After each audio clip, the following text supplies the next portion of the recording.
सबसे पहले मालवेयर से स्टार्ट करते हैं। तो मालवेयर क्या है? देखिए, मालवेयर जो है वो एक जनरल टर्म होता है। जनरल टर्म मतलब अंग्रेजी में जो ये वर्ड रूट है मैल, इसका मतलब ही होता है कुछ नेगेटिव। अगर किसी व्यक्ति के जो इंटेंशन है, जो नीयत है वो सही नहीं है, तो हम उसको बोलते हैं कि उसकी मलिशियस इंटेंट है। सॉफ्टवेयर आपको पता ही है क्या होता है, राइट? तो अगर कोई ऐसा सॉफ्टवेयर है जिसकी नीयत ठीक नहीं है, यानी मलिशियस सॉफ्टवेयर है, उसको शॉर्ट में बोलते हैं मालवेयर। यानी मालवेयर मतलब होता है मलिशियस सॉफ्टवेयर। तो ये एक ब्लैंकेट टर्म है, यानी अम्ब्रेला टर्म है, जो किसी भी तरह का कंप्यूटर सॉफ्टवेयर अगर वो गलत इरादे से काम कर रहा है तो हम उसको मालवेयर बोलते हैं, राइट? तो साइबर क्रिमिनल, जिन्हें हम हैकर भी बोलते हैं, वो क्या करते हैं? मालवेयर की मदद से आपका डेटा स्टील कर लेते हैं और आपके कंप्यूटर को भी वो नुकसान पहुंचा सकते हैं, आपके कंप्यूटर को डैमेज या डिस्ट्रॉय कर सकते हैं। तो ये एक ऐसा इंट्रूसिव सॉफ्टवेयर होता है। इंट्रूसिव मतलब होता है जो आप चाहते नहीं, लेकिन वो एक तरह से आपको परेशान कर रहा है, आपके जीवन में हस्तक्षेप कर रहा है, उसको बोलते हैं इंट्रूसिव। तो उसको मालवेयर एक तरह का इंट्रूसिव सॉफ्टवेयर है जिसको हैकर्स यूज करते हैं। तो कुछ मालवेयर की अगर मैं आपको एग्जांपल बताऊं, वायरस है, वॉर्म है, ट्रोजन है, स्पाईवेयर, एडवेयर, रैंसमवेयर, ये सभी मालवेयर हैं। यानी मालवेयर एक जनरल टर्म है। कोई भी ऐसा सॉफ्टवेयर जो आपको नुकसान पहुंचाने के लिए आपके कंप्यूटर में डाला जाता है, कोई भी ऐसा सॉफ्टवेयर जिसकी नीयत ठीक नहीं है, जिसके इरादे ठीक नहीं है, हम उसे मालवेयर बोलते हैं। तो ये हर चीज, वायरस हो चाहे worm, Trojan horse, spyware, adware, ransomware, ये सब मेलवेयर के ही प्रकार हैं। तो मेलवेयर का अटैक जनरली कैसे होता है, ये बहुत एक मैं बेसिक पहले आपको बता रहा हूं, इससे पहले मैं डीप चीजों में घुसूं। जैसे फॉर एग्जांपल, कोई भी हैकर क्या करता है, वो आपके कंप्यूटर में कोई मलिशियस लिंक, फाइल या ईमेल पे अटैचमेंट वगैरह कुछ भेज देगा। उसके बाद आप वो फाइल डाउनलोड कर लेंगे, या जो उसने लिंक भेजा है, मलिशियस लिंक या अटैचमेंट भेजा है ईमेल वगैरह में, आप उस पर डबल क्लिक कर लेंगे। इंस्टॉल करके आपने उसको डाउनलोड कर लिया, फिर आपने उस पर डबल क्लिक करा तो वो आपके सिस्टम में इंस्टॉल हो जाएगा। और जब वो आपके सिस्टम में इंस्टॉल हो जाएगा तो फिर आपका वो पर्सनल इंफॉर्मेशन चुरा लेगा, आपका credit card information, debit card information, आपने पासवर्ड वगैरह जो सेव करके रखे हुए हैं, तो आपका जो भी सेंसिटिव डेटा है वो उसको डिस्ट्रॉय कर देगा, उसको कॉम्प्रोमाइज कर देगा। तो जनरली यही पैटर्न देखा जाता है, कोई भी तरह का मालवेयर हो उसमें यही पैटर्न हमें देखने को मिलता है। Is that clear? तो अगर मुझे एक वेन डायग्राम बनाना हो, तो थ्रेट मतलब होता है खतरा, यानी आपके कंप्यूटर को खतरा वो तो बहुत चीजों से हो सकता है। ऐसा जरूरी नहीं है कि सिर्फ मालवेयर ही आपके कंप्यूटर को नुकसान पहुंचाता है। मान लीजिए कोई एक चोर है जो आपके घर में ब्रेक इन करता है चोरी करने के लिए, वो भी आपका कंप्यूटर चुरा सकता है, तो एक तरह से वो आपको नुकसान ही कर रहा है। तो थ्रेट तो किसी भी तरह का हो सकता है। हाँ, जितने भी तरह के थ्रेट आपके कंप्यूटर को हो सकते हैं, मान लीजिए आपके कंप्यूटर में आग लग जाए तो वो भी तो एक खतरा है, राइट? तो थ्रेट बहुत तरह के होते हैं, तो उसमें एक तरह का थ्रेट होता है मालवेयर। और मालवेयर और वायरस में क्या फर्क होता है? देखिए, वायरस एक तरह का मालवेयर है। जैसे हमने देखा, मालवेयर बहुत तरह के होते हैं, जैसे Trojan horse, worm, virus, adware, ransomware, spyware. तो एक तरह का मालवेयर जो होता है वो होता है virus. Is that understood now? तो मालवेयर एक ब्रॉड टर्म है जिसमें हम ये जो भी नुकसान की चीजें पहुंचाने वाली हैं बहुत सारी, उनको हम इंक्लूड कर लेते हैं। तो अब एक एक करके हम सारे पढ़ेंगे, यानी कि हम वायरस पढ़ेंगे, फिर वॉर्म पढ़ेंगे, ट्रोजन, स्पाईवेयर, एडवेयर, रैंसमवेयर, लेकिन हम सबसे पहले शुरू करते हैं वायरस से। ठीक है? तो वायरस की फुल फॉर्म क्या है? ये एग्जाम में एमसीक्यू सीधा आता है कि वायरस की फुल फॉर्म क्या होती है। तो वायरस की फुल फॉर्म होती है vital information resources under siege. इसको अच्छे से याद कर लो, vital information resources under siege. इसको मैं हिंदी में बता देता हूं। वाइटल इंफॉर्मेशन मतलब जो आपकी बहुत महत्वपूर्ण जानकारी है। वाइटल इंफॉर्मेशन रिसोर्सेज मतलब संसाधन, आपके बहुत ही ज्यादा गुप्त और बहुत ही ज्यादा प्राइवेट, बहुत ही ज्यादा महत्वपूर्ण जानकारी वाले संसाधन, जब वो जब्त हो जाएं, अंडर सीज। सीज मतलब होता है किसी चीज को जब्त कर लेना, जबरदस्ती किसी चीज को अपने कब्जे में ले लेना। तो ये होता है वायरस की फुल फॉर्म। अब देखिए, इससे पहले मैं आपको कंप्यूटर वाला वायरस बताऊं, पहले नॉर्मल वायरस की बात करते हैं। जैसे हम कोविड वायरस की बात करते हैं, या HIV वायरस, एड्स वायरस जिसे बोलते हैं, उसकी बात करते हैं। कोई भी वायरस, वायरस और बैक्टीरिया में क्या फर्क होता है?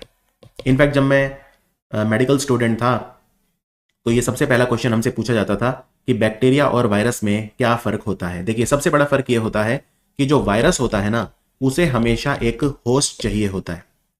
उसे हमेशा एक होस्ट जो है वो चाहिए होता है। यानी वायरस जिंदा तभी रह सकता है जब वो किसी होस्ट के अंदर हो। अब ये होस्ट या तो कोई प्लांट हो सकता है, क्योंकि प्लांट वायरसेस भी होते हैं बहुत सारे, या ये कोई एनिमल हो सकता है, राइट।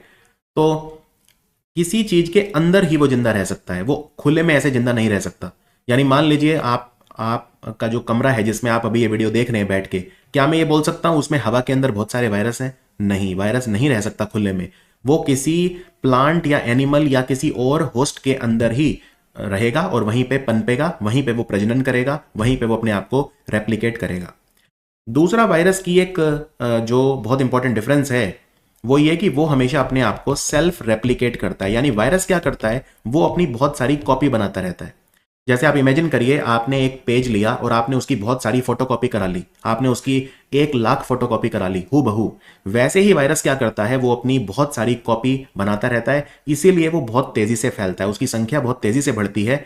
और इसलिए हम कई बार वर्ड यूज करते हैं वायरल। जैसे हम कहते हैं ना वीडियो वायरल हो गया, तो वायरल वर्ड जो आया वो वायरस से ही आया। वायरस बहुत ज्यादा तेजी से फैलता है कंपेयर टू अ बैक्टीरिया या कोई और पैरासाइट इन्फेक्शन या किसी भी तरह की, उसके मुकाबले वायरस बहुत ज्यादा तेजी से फैलता है। हमने देखा कोविड कैसे ही कुछ ही हफ्तों में पूरी दुनिया में फैल गया था। तो समझ में आया आपको वायरस क्या होता है। तो वायरस की 2 सबसे खास बात क्या है, सबसे पहला तो उसको जिंदा रहने के लिए एक होस्ट चाहिए, और दूसरा वो अपने आप को सेल्फ रेप्लिकेट करता है, यानी वो अपनी कॉपीज जो है वो बनाता रहता है।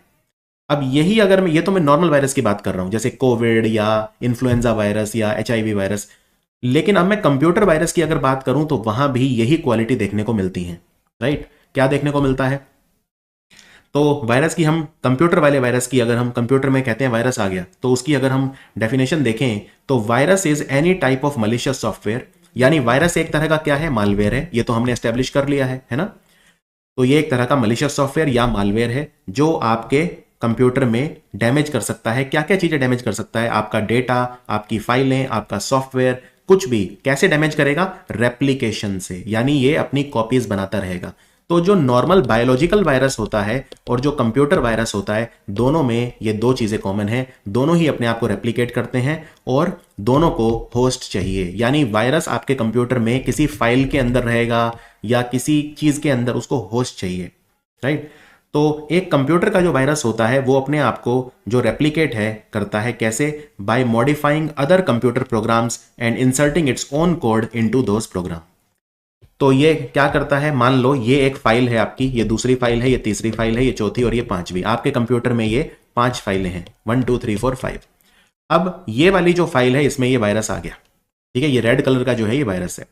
ये क्या करेगा वायरस, ये अपना जो खुद का कोड है वो दूसरी फाइल में भेज देगा और यहां पे भी रेप्लिकेट हो जाएगा, फिर ये तीसरी फाइल में भेज के यहां भी रेप्लिकेट हो जाएगा, फिर ये अपना सोर्स कोड जो है दूसरे फाइल या दूसरे प्रोग्राम्स में भेजता रहेगा और रेप्लिकेट करता रहेगा, अपने आप की कॉपीज जो है वो बनाता रहेगा। और कंप्यूटर वायरसेस को भी एक होस्ट प्रोग्राम की जरूरत है जिसके अंदर वो फिर अपने आप को रेप्लिकेट कर सकता है। समझ में आया। अब जो कंप्यूटर में वायरस आता है उसके 4 फेजेस होते हैं, राइट। तो जैसे जो नॉर्मल वायरस होता है जब हमारी बॉडी में आता है उसके भी फेजेस होते हैं, वैसे ही कंप्यूटर वाला जो वायरस होता है वो भी जब हमारे कंप्यूटर में आता है, तो ये बिल्कुल जरूरी नहीं है कि वो आते ही सब कुछ तहस नहस कर देगा, नुकसान पहुंचा देगा, नहीं। उसके भी 4 फेजेस होते हैं। सबसे पहले होता है डॉर्मेंट फेज। डॉर्मेंट का मतलब होता है सोया हुआ या सुस्ताया हुआ है। तो ये वायरस का वो फेज है जब वायरस आइडल होता है। तो जब वायरस नया नया कंप्यूटर में आता है तो जनरली वो शुरू में आइडल रहता है, यानी कि वो एक्टिव नहीं होता, वो एक तरह से सुस्ताया हुआ होता है, लेजी होता है, राइट। तो वायरस इस फेज में क्या करता है, वो कंप्यूटर में अपनी जो उसका टारगेट कंप्यूटर है उसमें आ जाता है या किसी भी टारगेट सॉफ्टवेयर में आ जाता है, लेकिन इस स्टेज पे वायरस कोई भी एक्शन कंप्यूटर में नहीं लेता। बस डॉर्मेंट फेज में वो कंप्यूटर में आ गया है और अपने टारगेट फाइल, प्रोग्राम या जिस भी चीज में उसको आना है उसमें वो अपने टारगेट में आ गया है। तो ये है डॉर्मेंट फेज, अभी वो कोई एक्शन नहीं ले रहा। दूसरा होता है प्रोपेगेशन फेज। प्रोपेगेशन का मतलब क्या होता है, प्रोपेगेशन वो फेज है जिसमें वायरस मल्टीप्लाई करता है, यानी अपनी कॉपीज बनाता है, अपने आप को रेप्लिकेट करता है। जो मैंने आपको एग्जांपल दिया था जिसमें 5 फाइलें थी, तो वायरस पहले तो एक में ही आया था लेकिन वो फिर बाकियों में भी पहुंच गया था। तो ये वायरस जो है रेप्लिकेट कर रहा है, अपने आप को मल्टीप्लाई कर रहा है। वायरस अपनी जो कॉपी है वो दूसरे प्रोग्राम्स में डाल रहा है। कैसे, अपना जो कोड है, मैंने यहां पे दिखाया था कि वायरस रेप्लिकेट कैसे करता है, वो अपना खुद का जो कोड है वो दूसरे प्रोग्राम्स में डाल देता है, दूसरी फाइलों में डाल देता है और वो लगातार रेप्लिकेट होता है। तो प्रोपेगेशन मतलब होता है संख्या बढ़ना। उसको हम बोलते हैं प्रोपेगेशन। जैसे हम कहते हैं ना, आपका जो विचार है वो प्रोपेगेट हो रहा है, जैसे जो बौद्ध धर्म है वो फैला, प्रोपेगेट हुआ, तो अंग्रेजी में प्रोपेगेट का मतलब होता है किसी भी चीज की संख्या बढ़ना या फैलना। तो वायरस क्या कर रहा है इस फेज में, वो अपनी कॉपी बना रहा है लगातार, दूसरे प्रोग्राम्स में अपना कोड डाल डाल के वो रेप्लिकेट हुए जा रहा है। Is that understood? यहां पे एक और बड़ी अच्छी बात आपको बताता हूं, ये जो कॉपी बना रहा है ना वायरस, ये जरूरी नहीं है कि वो एकदम हू बहू कॉपी बनाएगा। कई बार वायरस अपने आप में बदलाव भी करता है, जिससे आसानी से एंटीवायरस सॉफ्टवेयर उसे पकड़ ना पाए। कई बार एक सवाल पूछा जाता है मुझसे कि एचआईवी जो एड्स है उसकी दवाई आज तक क्यों नहीं बनी। तो क्या कारण है? क्योंकि एचआईवी का जो वायरस है वो इतनी जल्दी जल्दी बदलता है। जैसे कोविड का वायरस की भी दवाई बनने में इतना समय क्यों लगा? क्योंकि कोविड के भी आप जानते हैं वायरस अपने आप को बदलते रहते हैं, राइट। हमने देखे कितने सारे वेरिएंट आ गए थे कोविड के, कोई ओमिक्रॉन, कोई डेल्टा क्रॉन, कोई बीटा थीटा, और पता नहीं कितने सारे, मतलब जो कोविड के वेरिएंट देखने को हमें मिले, राइट। तो वो कैसे हो पा रहा है? क्योंकि वो वायरस अपनी जब कॉपी बना रहा है तो एकदम हू बहू नहीं बना रहा, और हू बहू कॉपी जब वो नहीं बना रहा तो उसका फायदा वायरस को ये हो रहा है कि वो आसानी से, जो इंजीनियर हैं, आईटी प्रोफेशनल हैं और एंटीवायरस सॉफ्टवेयर उसे पकड़ नहीं पा रहे। तो इसको बोलते हैं मॉर्फ करना, यानी अपना जो फॉर्म है वायरस का, अपना जो आकार है, अपनी जो शेप है, जैसा वो दिखता है उसमें वो परिवर्तन करता जा रहा है। तो जब वो कॉपी बनाएगा तो ये बिल्कुल जरूरी नहीं है वायरस कि वो अपनी एकदम हू बहू एकदम आइडेंटिकल कॉपी बनाएगा, वो अपने आप को चेंज भी करता रहता है। इसलिए कुछ वायरस ऐसे होते हैं जिनको एंटीवायरस सॉफ्टवेयर आसानी से नहीं पकड़ पाते। तो डोरमेंट फेज में वायरस सुस्ताया है और प्रोपेगेशन फेज में वो अपनी संख्या बढ़ा रहा है। अगला होता है ट्रिगरिंग फेज, ट्रिगर। तो एक जो सुस्ताया हुआ वायरस है, जब वो इस फेज में आता है, राइट, जब उसकी संख्या भी ठीक ठाक हो चुकी है, तो वो एक्टिवेट हो जाता है और अब वो उस काम को करने के लिए तैयार हो जाता है जिसका जो उसका पर्पस था। क्योंकि वायरस देखिए बहुत सारे काम करते हैं, या तो जो वायरस है वो आपकी इंफॉर्मेशन चुराएगा, या जो भी काम है उसके लिए वो अब एकदम तैयार हो रहा है। तो जो ट्रिगरिंग फेज होता है वो ट्रिगर कब होता है? ट्रिगर तब हो सकता है, मान लो एक वायरस है, उसने अपनी 1 लाख कॉपीज बना ली, तो 1 लाख कॉपी बनाने के बाद वो ट्रिगर हो रहा है। तो हर एक वायरस के कुछ ट्रिगर पॉइंट्स होते हैं, राइट। जैसे मान लीजिए कई लोग हैं जिनको चॉकलेट खा के सिर में दर्द होता है, तो चॉकलेट उनके लिए एक ट्रिगर का काम करता है कि जब भी वो चॉकलेट खाएंगे तो उनका सिर दर्द स्टार्ट हो जाएगा, जिसे माइग्रेन कहते हैं। चॉकलेट की वजह से काफी होता है वो, राइट। तो चॉकलेट एक ट्रिगर का काम करता है। तो ट्रिगरिंग फेज में क्या होता है, जब एक वायरस मान लीजिए अपनी सर्टेन नंबर ऑफ कॉपीज बना चुका है, राइट, तो तब वो फिर ट्रिगर हो जाएगा कि ठीक है अब मैं रेडी हूं तबाही मचाने के लिए, राइट। इसी तरह से कई लोग क्या करते हैं, कुछ कंडीशन लगा देते हैं, तो जब वो कंडीशन मेट हो जाती हैं तब वो वायरस तैयार हो जाता है, तो उसको बोलते हैं ट्रिगरिंग फेज। ये कंडीशन क्या है? जैसे फॉर एग्जांपल मान लीजिए कि मैं हमारी कंपनी के अंदर एक सॉफ्टवेयर इंजीनियर हूं और कंपनी मुझे कहती है कि आपको 1 महीने के बाद नौकरी से निकाल दिया जाएगा। अब मुझे कंपनी से बदला लेना है, तो मैंने क्या किया, मैंने कंप्यूटर में, अभी 1 महीना तो है, मुझे कंपनी में काटना है, तो मैंने कंपनी का जो मेन सर्वर है हमारी कंपनी का, उसमें मैंने क्या किया, एक वायरस डाल दिया। और उस वायरस पे एक मैंने जैसे टाइम मशीन नहीं होती कि वो टाइम बॉम्ब होता है, वो लगा दिया कि ये जो वायरस है आज से सही 31 दिन के बाद एक्टिवेट होके तबाही मचा देगा।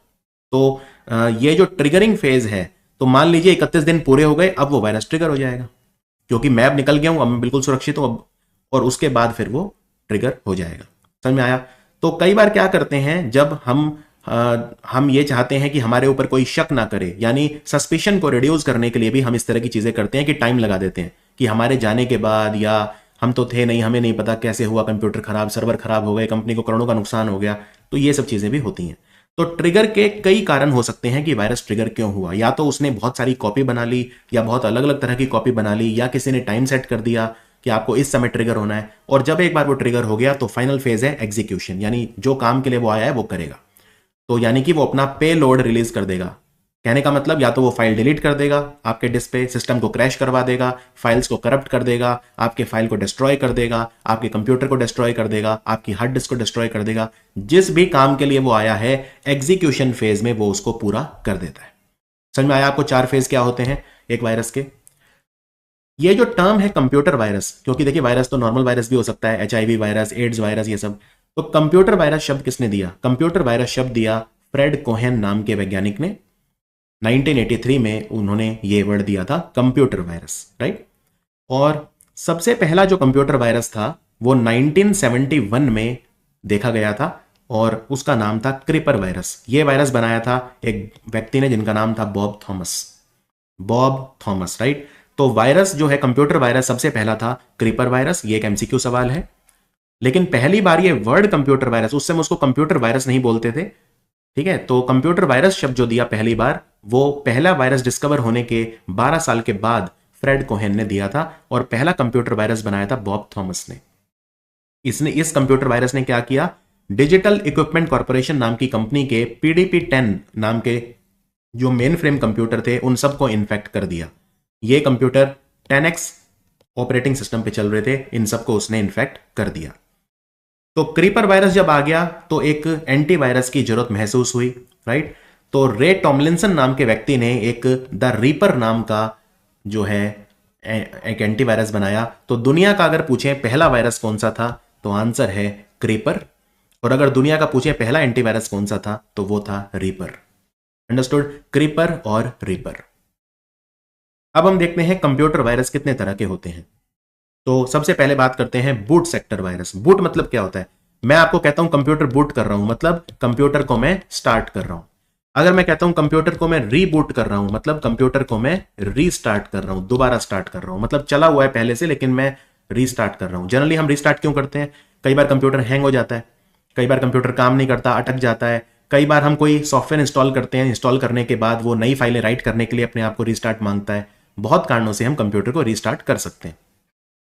तो जब हम कंप्यूटर को बूट करते हैं, जब हम कंप्यूटर को स्टार्ट करते हैं, तो ये वायरस क्या करता है, ये वायरस भी तुरंत जैसे ही कंप्यूटर स्टार्ट हुआ उसी के साथ साथ ये वायरस भी अपने आप को लोड कर लेता है।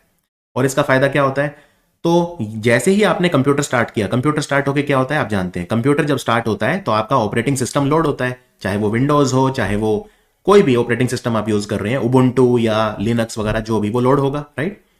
तो जब कंप्यूटर का ऑपरेटिंग सिस्टम लोड हो रहा है, जब वो कंप्यूटर स्टार्ट हुआ है अभी अभी, उसी समय ये वायरस भी अपने आप को लोड कर लेगा। और इसका फायदा क्या होगा, इसका फायदा ये होगा कि एंटीवायरस, देखिए एंटीवायरस जो है कंप्यूटर स्टार्ट होने के बाद तब काम करना शुरू करता है, राइट। आपने कंप्यूटर को पूरा एक बार स्टार्ट कर दिया, उसके बाद एंटीवायरस सॉफ्टवेयर काम करना शुरू करेगा, किसी भी सॉफ्टवेयर की तरह। अल्टीमेटली एंटीवायरस एक सॉफ्टवेयर है और हमने देखा कोई भी सॉफ्टवेयर जो होता है उसे चलने के लिए रैम चाहिए, और रैम जब एक बार कंप्यूटर स्टार्ट हो जाता है उसके बाद ही काम करना शुरू करती है। तो जो एंटीवायरस है वो कंप्यूटर स्टार्ट होने के बाद ही काम करना शुरू करता है। तो ये जो बूट सेक्टर वायरस है ये क्या करता है, जब कंप्यूटर स्टार्ट होता है, अभी तो एंटीवायरस स्टार्ट भी नहीं हुआ है, तो तभी ये सिस्टम में लोड हो जाता है।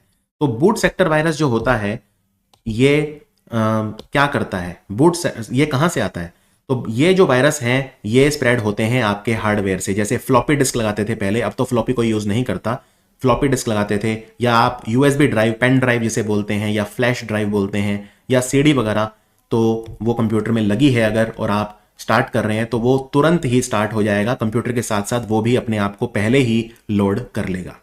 तो इसका फायदा क्या होगा, इसका फायदा ये होगा कि वो आपकी मेमोरी जो है कंप्यूटर की उसे इन्फेक्ट कर देगा, क्योंकि अभी एंटीवायरस तो शुरू भी नहीं हुआ है, एंटीवायरस को तो चांस भी नहीं मिला है एक्ट करने का। उस बूट सेक्टर वायरस ने कंप्यूटर स्टार्ट होते ही अपने आप को खुद भी बूट कर लिया, यानी खुद भी स्टार्ट कर दिया और आपकी मेमोरी को इन्फेक्ट कर दिया।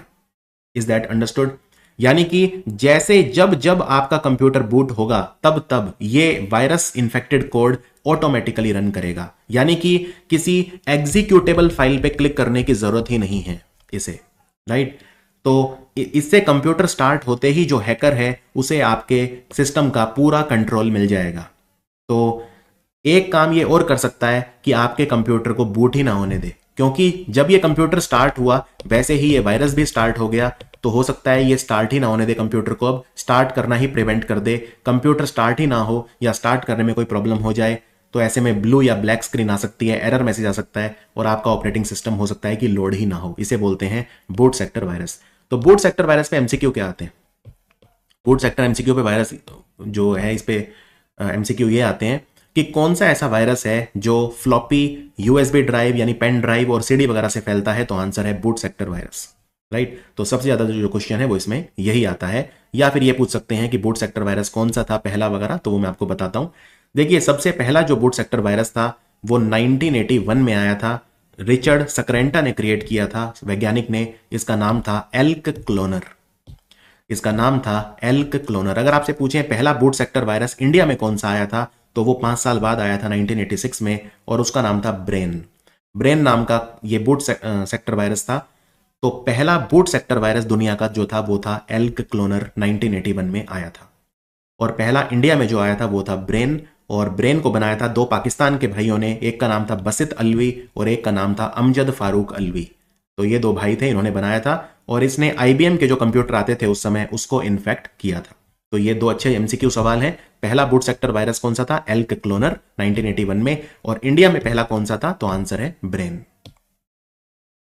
तो क्लियर हुआ बूट सेक्टर वायरस क्या होता है। कंप्यूटर के साथ साथ ही स्टार्ट हो जाएगा, या तो कंप्यूटर को स्टार्ट होने ही नहीं देगा, या फिर स्टार्ट हो जाएगा लेकिन एंटीवायरस से पहले ही लोड हो गया तो आपकी मेमोरी को इन्फेक्ट कर देगा। अब हम बात करते हैं दूसरे वायरस पे, एक्सट्रीमली इंपॉर्टेंट, जिसका नाम है रेजिडेंट वायरस। रेजिडेंट मतलब नागरिक। रेजिडेंट मतलब होता है जो रह रहा है किसी जगह पे। रेजिडेंट, मैं भारत का रेजिडेंट हूं, भारत का नागरिक हूं। ये क्या करेगा?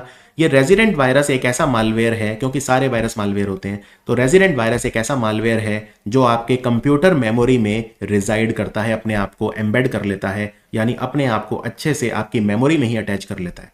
अब क्या होगा? तो इसको अलग अलग आपके कंप्यूटर फाइल जो हैं उनको एग्जीक्यूट करने की जरूरत नहीं पड़ेगी। यानी क्योंकि देखिए, आपकी कंप्यूटर की जो मेमोरी है रैम में ही घुस गया, और आपको कंप्यूटर में कोई भी अगर सॉफ्टवेयर चलाना है तो आप क्या करेंगे? रैम पे ही तो चलाएंगे। अगर आपकी रैम ज्यादा है तो आप ज्यादा सॉफ्टवेयर चला सकते हैं एक साथ। अगर आपकी रैम, मान लो आपकी रैम सिर्फ 2 GB रैम है आपके कंप्यूटर में, तो आप कम सॉफ्टवेयर चला पाएंगे। तो जब ये रैम में ही घुस गया तो रैम से ही तो सारे सॉफ्टवेयर चल रहे हैं कंप्यूटर में, तो ऑटोमेटिकली फिर ये सारे सॉफ्टवेयर में आ सकता है। अंडरस्टूड? यानी अलग अलग एग्जीक्यूटेबल फाइल, इसको एग्जीक्यूट होने की जरूरत नहीं है। ऐसा नहीं है कि आपने कोई सॉफ्टवेयर है उसमें वायरस आ गया और फिर आपने उस सॉफ्टवेयर पे डबल क्लिक किया या सॉफ्टवेयर पे एंटर की मारी और जब सॉफ्टवेयर चला तो वो वायरस लोड हुआ। नहीं, एग्जीक्यूटिंग की जरूरत ही नहीं है, क्योंकि सीधा ही ये मेमोरी में आ गया, और क्योंकि मेमोरी की जरूरत हर सॉफ्टवेयर को चलाने के लिए है तो वहां से आ गया। इसका अगर मैं आपको एक एग्जांपल दूं, मान लीजिए कि कोई टंकी है स्कूल की, ठीक है, और वो टंकी जो है उस जिससे पानी पीते हैं सब बच्चे, आपने वो टंकी का ही पानी जो है वो दूषित कर दिया, तो क्या होगा? तो जो भी इस टंकी से पानी पी रहा है, वो सारे बच्चे जो हैं इस टंकी से पानी पी रहे हैं, वो सब बीमार हो जाएंगे। क्यों? क्योंकि टंकी ही आपने दूषित कर दी। इसी तरह रेजिडेंट वायरस क्या करता है? आपकी रैम में जाके बैठ गया, और रैम जो है वो सारे सॉफ्टवेयर चला रहा है एक एक करके, तो वो सारे सॉफ्टवेयर जो हैं उस वायरस से पीड़ित हो जाएंगे। समझ में आया आपको? रेजिडेंट वायरस, यानी रेजिडेंट वायरस का सबसे इंपॉर्टेंट चीज क्या है? पहली बात, ये आपकी कंप्यूटर की मेमोरी में जाके रिजाइड करता है, रहता है। और दूसरा सबसे इंपॉर्टेंट, इसको एग्जीक्यूट होने तक की जरूरत नहीं है, यानी उस पर आपको डबल क्लिक करने या कुछ ऐसी करने की जरूरत ही नहीं है, क्योंकि वो सीधा रैम से हर सॉफ्टवेयर में चला जाएगा। तो अब इसका बिल्कुल उल्टा वायरस होता है जिसे बोलते हैं डायरेक्ट एक्शन वायरस, या इसको नॉन रेजिडेंट वायरस भी बोलते हैं। ये वायरस क्या करता है? अपने आप को जो एग्जीक्यूटेबल फाइल होती हैं, एग्जीक्यूटेबल फाइल 2 तरह की होती हैं। देखो, जब भी आप कोई कंप्यूटर में सॉफ्टवेयर इंस्टॉल करते हो ना, तो आप जब देखना उसकी एक्सटेंशन होती है .exe, यानी ये एग्जीक्यूटेबल फाइल है। तो आपने कोई कंप्यूटर में सॉफ्टवेयर चलाया तो .exe उसकी एक्सटेंशन होती है। तो ये क्या करेगा? किसी एग्जीक्यूटेबल फाइल से अपने आप को अटैच कर लेगा। कौन सा virus? Direct action. Direct action, इसका वो काम नहीं है कि ये मेमोरी में जाके बैठ गया, रैम में जाके बैठ गया, नहीं। ये क्या करेगा? अपने आप को डायरेक्टली फाइलों से अटैच कर लेगा। फिर जब आप उस फाइल पे डबल क्लिक करेंगे, आपने उस फाइल पे माउस का डबल क्लिक किया या फाइल पे क्लिक करके एंटर किया आपने, तब वो वायरस भी स्टार्ट हो जाएगा। तो डायरेक्ट एक्शन वायरस क्या करता है? इसको नॉन रेजिडेंट वायरस भी बोलते हैं, राइट। और ये वायरस अपने आप को .exe या .com फाइल, ये .com वो वेबसाइट वाला .com नहीं है, यहां पे .com मतलब कमांड, जो MS DOS होता था ना उसमें पहले यूज करते थे, तो ये पुराना है। MS DOS में हम कमांड दिया करते थे, तो वो वाला कमांड है। ये भी एग्जीक्यूटेबल फाइल होती है, लेकिन पुराने वाली, क्योंकि पहले MS DOS में एग्जीक्यूटेबल फाइल चलती थी। अब तो नॉर्मल कंप्यूटर में जो होता है, आपका नॉर्मल कंप्यूटर जो आप घरों में यूज करते हैं, उसमें .exe फाइल चलती है। तो ये .com यानी जो कमांड फाइल होती थी MS DOS में, एग्जीक्यूटेबल फाइल, या जो .exe एग्जीक्यूटेबल फाइल है, उससे अपने आप को अटैच कर लेता है, और इसीलिए फिर हम इसको डायरेक्ट एक्शन वायरस बोलते हैं। अगर एक शब्द में पूछा जाए कि डिफरेंस बताइए अब रेजिडेंट और नॉन रेजिडेंट वायरस में, तो नॉन रेजिडेंट वायरस को क्या बोलते हैं? डायरेक्ट एक्शन वायरस भी बोलते हैं। तो सबसे बड़ा डिफरेंस ये है कि जो रेजिडेंट वायरस होता है वो अपने आप को स्टोर करता है आपके कंप्यूटर की मेमोरी में, और उसके बाद ये, अगर आप even if you don't execute a particular command, अगर आप कोई एग्जीक्यूट नहीं भी करते तो भी ये आपकी कंप्यूटर की मेमोरी में है और ये अपने आप को एक्टिवेट कर लेगा regardless of which file you execute. इससे फर्क ही नहीं पड़ता। जनरली क्या होता है, जनरली ये होता है, मान लो कंप्यूटर में ये तीन सॉफ्टवेयर है आपके पास, तो वायरस इसमें आके बैठ गया, ठीक है, तो आप जब इस पे डबल क्लिक करोगे तभी वो वायरस आपको प्रभावित करेगा। अगर आपने वो फाइल यूज ही नहीं की जिसमें वो वायरस नहीं है तो वो आपको प्रभावित नहीं करेगा, राइट। लेकिन यहां पे क्या हो रहा है, क्योंकि आप चाहे ये वाला यूज करो, चाहे ये वाला, चाहे ये वाला, चलेंगे तो ये रैम पे ही ना, तो वो कौन सी फाइल आप एग्जीक्यूट करते हो इससे फर्क ही नहीं पड़ता, वो अपने आप को एक्टिवेट कर लेगा क्योंकि वो सीधा आपकी कंप्यूटर मेमोरी में जाके बैठ गया है, रिजाइड कर रहा है। वहीं पे जो नॉन रेजिडेंट वायरस है उसको एक कमांड चाहिए ऑपरेट करने के लिए, यानी वो अपने आप को अटैच कर लेगा एग्जीक्यूटेबल कमांड से, ठीक है, तो वरना वो काम नहीं करेगा। तो ये डिफरेंस होता है रेजिडेंट और नॉन रेजिडेंट वायरस में। चलिए अब हम बात करते हैं पॉलीमॉर्फिक वायरस। पॉली मतलब होता है मल्टीपल, यानी बहुत सारे। पॉली मतलब जैसे पॉलीगन मतलब बहुत सारी साइड वाला एक जो वो होता है, जैसे मैं कहता हूं पॉलीगन बनाइए तो आप ऐसे बनाते हैं ना पॉलीगन, इसमें बहुत सारे साइड हैं, ऑक्टागन एक पॉलीगन है। पॉली मतलब मल्टीपल, बहुत सारे। मॉर्फिक मतलब फॉर्म्स, वो वायरस जिसके बहुत सारे फॉर्म्स हैं। तो पॉलीमॉर्फिक वायरस जो होता है वो अपना कोड या अपना सिग्नेचर जो होता है उसको बार बार चेंज करता रहता है, और इससे क्या होता है, इससे वो आसानी से डिटेक्ट नहीं होगा। एंटीवायरस सॉफ्टवेयर आसानी से उसको पकड़ नहीं पाएंगे, काम नहीं कर पाएंगे, रिमूव नहीं कर पाएंगे। इसको रिमूव करना काफी चैलेंजिंग हो जाता है, राइट। तो मान लो ये वायरस इस तरह का है, बाद में ये अपने आप को कुछ ऐसा बना लेगा, बाद में कुछ अपने आप की शेप चेंज कर लेगा, तो वो अपने आप को डिटेक्ट होने से बचा लेता है। इसको ऐसे समझिए, कोई मान लीजिए कैदी है, वो जेल से भाग गया और बार बार अपना भेष बदल रहा है, तो जो पुलिस वाले हैं वो उसको पहचान नहीं पा रहे हैं, उसको वो नहीं कर पा रहे हैं। तो यही होता है पॉलीमॉर्फिक वायरस, अपने मल्टीपल फॉर्म्स में है वो अपने आप को बदल रहा है, बार बार अपना जो कोड या सिग्नेचर चेंज कर रहा है, और इस वजह से उसको कोई पकड़ नहीं पा रहा है। उसको पॉलीमॉर्फिक वायरस बोलते हैं, जो मल्टीपल फॉर्म्स में एग्जिस्ट करता है। अब हम बात करते हैं लॉजिक बॉम्ब, जिसको स्लैग कोड भी कहा जाता है। लॉजिक बॉम्ब का मैंने आपको एक एग्जांपल दिया था, राइट। देखो ये जो वायरस है ना, ये हमेशा आपके कंप्यूटर में एक्टिवेट नहीं रहेगा। ऐसा नहीं है कि आपके कंप्यूटर में हर समय एक्टिवेटेड है, ये नहीं। ये कुछ कंडीशन अगर सेटिस्फाई होंगी तभी ये काम करेगा, यानी एक लॉजिक होना चाहिए उसको एक्टिवेट करने के लिए तभी। जैसे मैंने आपको एक एग्जांपल दिया था, आपकी कंपनी का एक एम्प्लॉय आपने निकाल दिया, आपने कहा आज से 31 दिन बाद या 30 दिन के बाद आपकी नौकरी चली जाएगी, उसको बदला लेना है, तो उसने क्या करा, कंडीशन लगा दी, उसने एक टाइम बॉम्ब लगा दिया, राइट। तो लॉजिक बॉम्ब का ही एक प्रकार है टाइम बॉम्ब। टाइम बॉम्ब मतलब कि वो जो डेटोनेट होगा वायरस, जैसे बम डेटोनेट होता है, फटता है, तो वैसे ही वो वायरस फटेगा, यानी वो एग्जीक्यूट करेगा जो भी काम के लिए डाला गया है, एक स्पेसिफिक डेट या टाइम। जैसे इसका प्रैक्टिकल एग्जांपल देता हूं, एक जेरूसलम वायरस आया था। इस वायरस का नाम था द जेरूसलम वायरस। ये क्या करता था, ये हर 13वें फ्राइडे को कंप्यूटर की सारी फाइलें डिलीट कर देता था। जिस भी कंप्यूटर को इसने इन्फेक्ट किया उसकी सारी फाइलें ये डिलीट कर देता था। तो ये था जेरूसलम वायरस, अंडरस्टूड। तो इसी तरह से लॉजिक बॉम्ब मतलब ये वायरस हर समय ऐसा नहीं है कि आपको अटैक कर रहा है, लेकिन हां ये अपना पेलोड तब रिलीज करेगा, यानी अपनी मैलिशियस एक्टिविटी तब करेगा जब कोई कंडीशंस मेट होंगी। मान लो मैंने एक कंडीशन लगा दी कि आप जब 1000 क्लिक कर देंगे कंप्यूटर में तब वो वायरस एक्टिवेट हो जाएगा। तो आप अपना नॉर्मल कंप्यूटर में काम कर रहे हैं, माउस क्लिक तो आप करते ही रहेंगे, राइट। जब 1000 क्लिक हो जाएंगे माउस के तब वो अपना काम कर लेगा। या मैं कहता हूं जब आप 100 वर्ड्स टाइप कर देंगे कीबोर्ड से तब वो एक्टिवेट हो जाएगा। तो मैंने कुछ कंडीशन लगा दी, कोई लॉजिक लगा दिया, जब वो लॉजिक पूरा हो जाएगा तब वो वायरस अपना काम करने लगेगा। उसको बोलते हैं लॉजिक बॉम्ब या स्लैग कोड। अब हम बात करते हैं मैक्रोज वायरस। सबसे पहले तो आप ये समझिए मैक्रो क्या होता है। देखो मैक्रो मैंने आपको कई बार बताया मैक्रोज क्या होता है, बहुत ही डिटेल में मैंने आपको पढ़ाया था मैक्रोज क्या होता है। मैक्रो वायरस जो होता है वो क्या, पहले तो ये समझो मैक्रोज क्या होता है।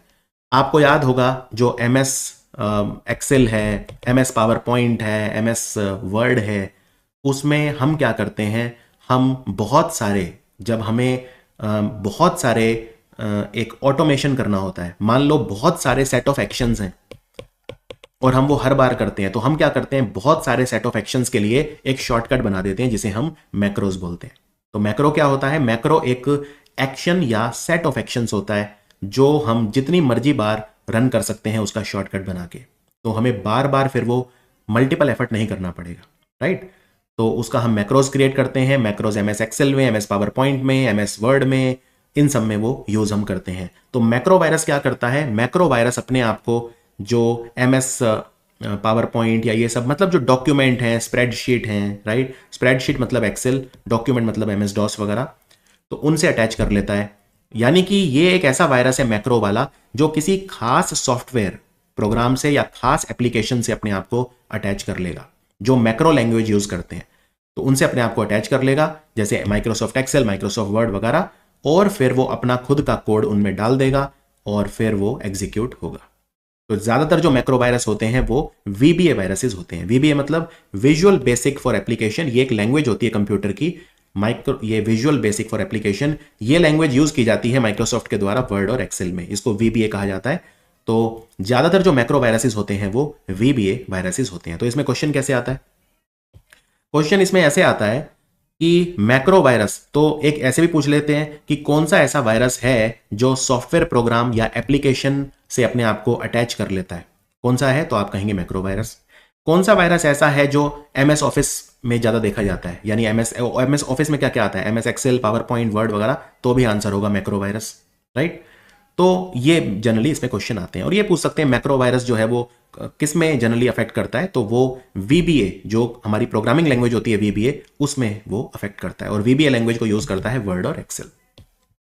अब हम बात करते हैं वेब स्क्रिप्ट वायरस, नाम से पता चल रहा है। तो दो तरह के अलग अलग वायरस होते हैं, एक स्क्रिप्ट और एक वेब स्क्रिप्ट, दोनों के बारे में बताता हूं। पहले वेब स्क्रिप्ट की बात करते हैं। वेब मतलब वेबसाइट, ये वो मालवेयर हैं, वेब स्क्रिप्ट वायरसेस वो मालवेयर हैं जो आपके वेब ब्राउजर को टारगेट करते हैं और आपके वेबसाइट सर्वर को टारगेट करते हैं। जैसे मान लो आप गूगल क्रोम यूज कर रहे हो अगर वेबसाइट खोलने के लिए, तो गूगल क्रोम की एक अपनी सिक्योरिटी भी होती है, ये गूगल क्रोम को टारगेट करेंगे, गूगल क्रोम की सिक्योरिटी को बाईपास कर जाएंगे, राइट, और ये फिर अफेक्ट करेंगे आपकी जो वेबसाइट एक्सपीरियंस है उसे। कैसे ये क्या करेंगे वायरसेस, या तो जो आप वेबसाइट देख रहे हैं उसका कंटेंट मॉडिफाई कर देंगे, वहां पे वेबसाइट पे कुछ मलिशियस कोड डाल देंगे जो आप डाउनलोड करेंगे तो फिर आपके कंप्यूटर में आ जाएगा, ये आपके पूरे ब्राउजर का ही कंट्रोल ले लेगा। कई बार आपके ब्राउजर की सेटिंग चेंज कर सकता है ये, राइट। आपको बहुत सारी फ्रॉड वेबसाइट्स हैं उन पे डायरेक्ट कर देगा, आपको स्पैम भेजने लगेगा बहुत सारे, राइट, या आपकी सेंसिटिव इंफॉर्मेशन, क्योंकि देखिए गूगल क्रोम में भी लोग क्या करते हैं, बार बार पासवर्ड ना डालना पड़े तो गूगल क्रोम में पासवर्ड सेव कर देते हैं,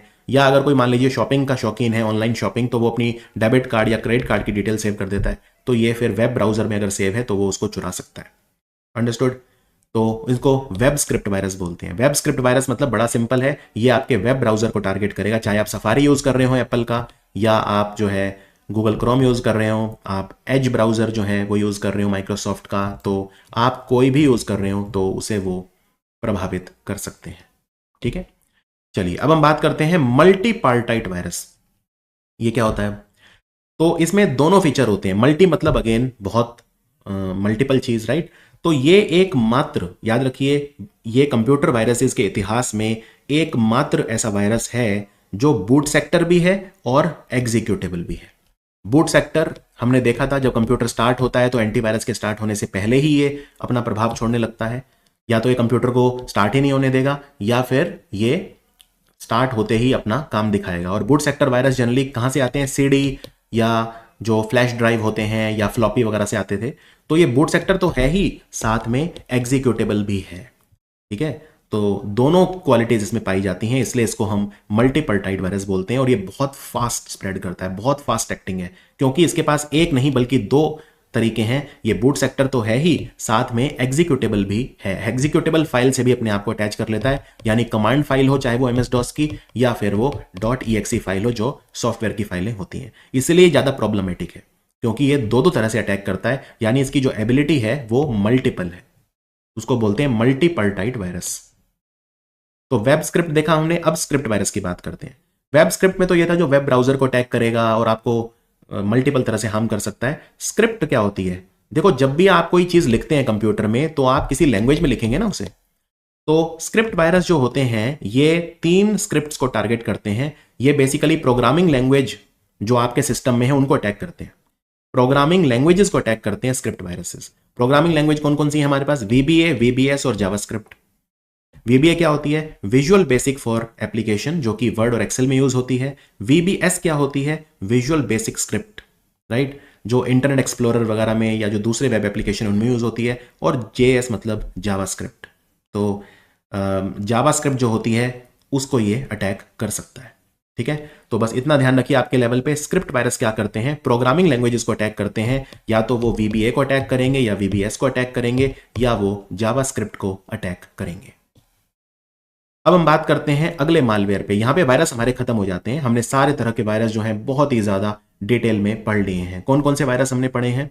देखो, सबसे पहले तो हमने ये पढ़ा मालवेयर। मालवेयर मतलब कोई भी ऐसा सॉफ्टवेयर जो आपको नुकसान पहुंचाएगा। मालवेयर कई तरह के होते हैं, viruses, worm, Trojan horses, spyware, adware, ransomware. तो हमने शुरुआत की थी वायरसेस से। तो वायरस हमने पहले हमने देखा वायरसेस के 4 फेज होते हैं, डोरमेंट, प्रोपेगेशन, ट्रिगरिंग और एग्जीक्यूशन। फिर हमने देखा कंप्यूटर वायरस। कंप्यूटर वायरस में हमने बूट सेक्टर वायरस के बारे में पढ़ा, हमने जो है रेजिडेंट वायरस पढ़ा, डायरेक्ट एक्शन या नॉन रेजिडेंट वायरस पढ़ा, पॉलीमॉर्फिक वायरस पढ़ा, हमने लॉजिक बॉम्ब पढ़ा, टाइम बॉम्ब पढ़ा, हमने मैक्रो वायरस पढ़ा, वेब स्क्रिप्ट वायरस पढ़ा, मल्टीपर्टाइट वायरस, स्क्रिप्ट वायरस। तो सारे वायरस हमने अच्छे से डिटेल में खत्म कर दिए हैं। ठीक है, अब हम आते हैं अगले मालवेयर पे। तो वायरस के अलावा और कौन सी चीजें जो कंप्यूटर को नुकसान पहुंचा सकती हैं? तो सबसे पहले रैंसमवेयर। ये जो शब्द होता है रैंसम, इसका मतलब होता है फिरौती। मान लीजिए आपके बच्चे को कोई अगवा कर ले जाए, अगवा मतलब होता है किडनैप कर ले जाए, और आपसे फिर फिरौती की मांग करे, मतलब आपसे जो है फिर फिरौती मांगे, राइट, रैंसम मांगे, फोन करे कि 25 लाख दे दो वरना मैं बच्चे को नुकसान पहुंचा सकता हूं, तो उसको बोलते हैं फिरौती। तो रैंसमवेयर क्या करते हैं? बड़ा आसान है। रैंसमवेयर आपके कंप्यूटर में आ जाएगा, आपका जो डिवाइस है उसकी जो फाइलें हैं या फोल्डर हैं उनको हॉस्टेज, हॉस्टेज मतलब क्या होता है? अपने कब्जे में लेके हॉस्टेज रख लिया। ठीक है, तो उनको हॉस्टेज बना लेगा और आपसे फिर पैसा मांगेगा कि अगर आपको ये फाइलें खोलनी है या ये करनी है तो आप मुझे पैसा दीजिए, और ये पैसा मांगेगा बिटकॉइन या क्रिप्टो करेंसी वगैरह में, क्योंकि इनका कोई रिकॉर्ड नहीं होता, ये ट्रेसेबल नहीं होती। इनफैक्ट आपको एक मैं प्रैक्टिकल एग्जांपल अगर बताऊं, स्टडी IQ का जो पेड कोर्स है ना, वो एक हैकर ने, और वो भी अच्छा खासा हैकर था, नाम उसका नहीं बता सकता इस समय में, उसने पूरा हमारा जो कंटेंट था सारा का सारा वो हैक कर लिया था। ठीक है, और उसने कहा मैं लीक कर दूंगा ये और आपकी कंपनी वहीं खत्म हो जाएगी, मुझे पेमेंट करिए बिटकॉइन में। उसने बिटकॉइन में मुझसे पेमेंट मांगी थी, वो ईमेल आज भी मेरे पास है, कभी वक्त मिलेगा तो दिखाऊंगा। और हमने उसको खैर दी नहीं, हम उसकी बातों में आए नहीं, पुलिस केस हुआ, वो सब बात की बातें हैं। तो ये लोग क्या करते हैं जनरली, बिटकॉइन या जो दूसरे क्रिप्टो करेंसी है उनमें पेमेंट मांगते हैं, क्योंकि इनका कोई रिकॉर्ड, कोई नाम या कुछ ऐसे नहीं होता, राइट। तो रैंसमवेयर क्या करता है? आपके कंप्यूटर में घुस जाएगा, आपकी फाइलों को ब्लॉक कर देगा और फिर आपसे पैसा मांगेगा, और ऑब्वियसली आपकी फाइलें अगर नहीं खुली तो आपको नुकसान होगा। मैं एक एग्जांपल देता हूं, मान लो जोमेटो ऐप है। अब जोमेटो ऐप में रैंसमवेयर घुस गया तो वो जोमेटो ऐप को काम ही नहीं करने देगा जब तक उसे 15 बिटकॉइन नहीं मिले, तो वो ब्लॉक हो जाएगी। अब सोचिए जोमेटो पे रोज करोड़ों अरबों रुपए के ऑर्डर होते हैं, तो जोमेटो कंपनी को बहुत नुकसान होगा उससे, तो उन्हें वो तुरंत वो फिरौती देनी पड़ेगी, तभी वो फाइलें खुलेंगी वरना नहीं खुलेंगी। तो दुनिया में सबसे पहला रैंसमवेयर कौन सा था? फर्स्ट डॉक्यूमेंटेड रैंसमवेयर जो था उसका नाम है एड्स ट्रोजन, उसका नाम था एड्स ट्रोजन, और उसको PS साइबॉर्ग भी बोलते थे। जोसेफ पॉप ने बनाया था उसे 1989 में। क्लियर? ये डायरेक्ट MCQ क्वेश्चन होते हैं, फैक्चुअल होते हैं, आप कंसेप्ट ज्यादा समझिए, ये तो आप चीजें पढ़ लेंगे। अब एक बड़ा बड़ा अच्छा तो क्या कहूं, बड़ा शक्तिशाली रैंसमवेयर जिसने बहुत तबाही मचाई, उसका नाम था वानाक्राई। तो ये जो आप देख रहे हैं ना, ये वानाक्राई है, वानाक्राई यानी रोना चाहते हो, do you want to cry. और वानाक्राई ने सच बताऊं सबको रुला दिया था, क्योंकि करोड़ों कंप्यूटर, और मैं यहां पे लाखों की बात नहीं कर रहा, करोड़ों कंप्यूटर को इसने अफेक्ट किया और उन पे रैंसम मांगता था। देखिए यहां पे जैसे ये कंप्यूटर को लॉक कर दिया, फिर कहा 2 घंटे 23 मिनट 56 सेकंड के बाद मुझे पेमेंट करो, ठीक है, और पेमेंट बिटकॉइन वगैरह से करो, ये करो, फिर यहां पे आप पेमेंट करेंगे तभी आपका कंप्यूटर खुलेगा, वरना कंप्यूटर आपका बंद ही रहेगा। तो इसको रैंसमवेयर कहा जाता है। तो ये क्वेश्चन आ सकता है, वानाक्राई क्या है? क्या ये एडवेयर है, स्पाईवेयर है, वायरस है, वॉर्म है, ट्रोजन हॉर्स है, क्या है? तो क्या है ये वानाक्राई? ये रैंसमवेयर है। कर दोगे MCQ मार्कअप, वानाक्राई क्या है? एक और बताता हूं चलो आपको, ये भी इसने बहुत परेशान किया था, क्रिप्टो लॉकर। नाम से ही पता चल रहा है, देखिए क्रिप्टो क्रिप्टो चाहिए हमें, तो क्रिप्टो करेंसी चाहिए वरना लॉक कर देंगे, क्रिप्टो लॉकर। तो आपको याद करने की, रटने की ही जरूरत नहीं है, राइट। और ये भी बिटकॉइन मांग रहा था, कंप्यूटर को ऐसे लॉक कर देता था, फिर आपको बताता था 71 घंटे बचे हैं, 71 घंटे में अगर मुझे बिटकॉइन नहीं मिला तो ऐसे। तो ये होता है रैंसमवेयर। चलिए अब हम बात करते हैं एडवेयर। एडवेयर ये भी एक तरह का मालवेयर है, जैसे रैंसमवेयर है, जैसे वायरस है, वैसे ही मालवेयर है एडवेयर। एडवेयर मतलब एडवर्टाइजिंग सॉफ्टवेयर, राइट। तो ये हम टर्म कब यूज करते हैं? आपने देखा होगा कभी आप किसी वेबसाइट पे जाइए तो अचानक एक पॉपअप विंडो खुल जाती है। पॉपअप मतलब एकदम से उछल के आती है आपकी स्क्रीन पे, आप उसको फिर काटते हैं ऊपर से कि भाई मुझे वेबसाइट देखने दो कृपया करके। तो ये विंडो बहुत सारी खुल जाती है और आप उन पर क्लिक करेंगे तो किसी और वेबसाइट पे चले जाएंगे। ठीक है, खास तौर पे जो वैसी वेबसाइट होती हैं जो या पॉर्न वेबसाइट हैं या इस तरह की वेबसाइट पे बहुत ज़्यादा होते हैं, या कुछ ऐसे फ्रॉड वेबसाइट वगैरह पे पॉपअप बहुत ज़्यादा होते हैं, तो ये क्या करते हैं, ये आपको किसी और वेबसाइट और उनमें ले जाएंगे और जैसे ही आप उन लिंक्स पे क्लिक करोगे पॉपअप पे, आपके कंप्यूटर में बहुत ही ज़्यादा मलिशियस सॉफ्टवेयर वो डाल देंगे। राइट, तो वो एडवेयर होते हैं। एडवेयर क्या होता है? एडवेयर देखिए वैसे तो एडवर्टाइजिंग सॉफ्टवेयर होता है, ऐसा बिल्कुल जरूरी नहीं है कि एडवेयर का काम सिर्फ आपको नुकसान पहुंचाना ही है। तो ये वेबसाइट्स पे पॉपअप एडवर्टाइजमेंट्स के रूप में आते हैं, आपके कंप्यूटर पे शो अप करते हैं ये, या आपके मोबाइल डिवाइस पे शो अप करते हैं, लेकिन इनमें पोटेंशियल पूरी है कि ये मलिशियस हो सकते हैं और आपके डिवाइस को हार्म करेंगे। क्यों? क्योंकि जब आप इन एड्स पे क्लिक करेंगे, जब आप इन एड्स पे क्लिक करेंगे या पॉपअप पे क्लिक करेंगे एडवर्टाइजमेंट्स पे, तो ये आपके कंप्यूटर में क्या करेंगे, बहुत सारे वायरसेस को इंस्टॉल कर देंगे या आपके कंप्यूटर में स्पाईवेयर डाल सकते हैं। समझ में आया? तो इनको एडवेयर कहा जाता है। ये बस एक डायरेक्ट एमसीक्यू आता है, एडवेयर क्या होता है, और इसमें यही जो मैंने बताया यही होता है। तो जहां भी आप वर्ड देखें कि पॉपअप या इस तरह से वो मार्केटिंग में या एडवर्टाइजमेंट्स वगैरह उनमें आते हैं, तो आप तुरंत एडवेयर मार्क करिए, दैट्स इट। अब हम बात करते हैं रूट किट। रूट किट क्या होता है? देखो, रूट किट जो होता है ना, वो आपको एडमिनिस्ट्रेटिव एक्सेस दे देता है। ये एक ऐसा सॉफ्टवेयर होता है, प्रोग्राम, जो मलिशियस होता है, ठीक है, गलत इरादों वाला होता है, तभी मालवेयर में हम इसको काउंट कर रहे हैं। तो ये क्या करता है, आपको पूरे कंप्यूटर की प्रिविलेज दे देगा, रूट लेवल एकदम एडमिनिस्ट्रेटिव एक्सेस दे देगा आपको। राइट, और पता भी नहीं चलेगा, आपकी जो प्रेजेंस है वो पता भी नहीं चलेगी। तो रूट किट अपने क्या करता है, ये एक ऐसा ऐप है जो अपने आप को छुपा लेता है। राइट, तो ये अपने आप को छुपा लेता है अपने आपके सिस्टम में। रूट किट को डिटेक्ट करना भी बहुत ज्यादा डिफिकल्ट होता है एक एंटी मालवेयर सॉफ्टवेयर या एंटीवायरस सॉफ्टवेयर के लिए। ये बैकग्राउंड में चलता रहेगा, स्टेल्थीली मतलब सीक्रेटली बैकग्राउंड में चलता रहेगा। तो रूट किट अपना जो डैमेज है धीरे धीरे आपके कंप्यूटर को करता रहेगा। रूट किट का इस्तेमाल, जो देखिए, आपने कंप्यूटर खोला, रूट किट एक्टिवेट हो गया, ठीक है, रूट किट छुपा रहा, आपने मान लो कंप्यूटर खोला, आप मूवी देख रहे हो, आपको नहीं पता मूवी के अलावा कुछ और भी चल रहा है वहां पे पीछे पीछे। क्या चल रहा है? Root kit.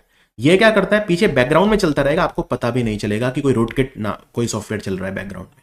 और वो क्या करेगा, वो बहुत तरह से आपके कंप्यूटर को नुकसान पहुंचा सकता है। या तो वो आपका डेटा स्टील कर लेगा, जो भी हैकर है जिसने रूट किट आपके कंप्यूटर में डाल दिया, वो जो भी पर्पज के लिए डाला वो पूरा करेगा। या तो वो दूसरे मालवेयर इंस्टॉल कर देगा आपके कंप्यूटर में, दूसरे वायरस डाल देगा या मालवेयर डाल देगा, आपका पर्सनल डेटा ले लेगा, स्पैम करता रहेगा आपको, या DDoS अटैक करेगा, या it will gain remote access to a system. Remote access मतलब ये है, जो वो पर्सन है वो कहीं और बैठा है, वहीं बैठे बैठे वो आपका कंप्यूटर चला रहा है, क्योंकि पूरी एडमिनिस्ट्रेटिव एक्सेस उसको मिल गई है। आप जब कंप्यूटर ऑन करते हैं, वो आपसे, आप आई एम श्योर आपने कंप्यूटर में एक पासवर्ड लगा रखा होगा, तो वो आपसे पासवर्ड मांगता है, तो वो पासवर्ड के बाद ही तो एडमिन एक्सेस मिलती है आपको। तो पासवर्ड डालेंगे तो अब आप एडमिनिस्ट्रेटर हो, जो मर्जी करिए, आप एडमिन हो कंप्यूटर के, लेकिन वो एडमिनिस्ट्रेटिव एक्सेस किसी दूर बैठे हुए पर्सन को मिल जाएगी रूट किट के द्वारा। समझ में आया? तो DDoS अटैक क्या होता है वो मैं आपको भी बताता हूं। तो रूट किट के क्या क्या दुष्परिणाम हो सकते हैं, क्या क्या कॉन्सिक्वेंसेज हो सकते हैं। पहली बात, ये कंसील्ड है, छुपा हुआ रहता है, बैकग्राउंड में चलता रहता है।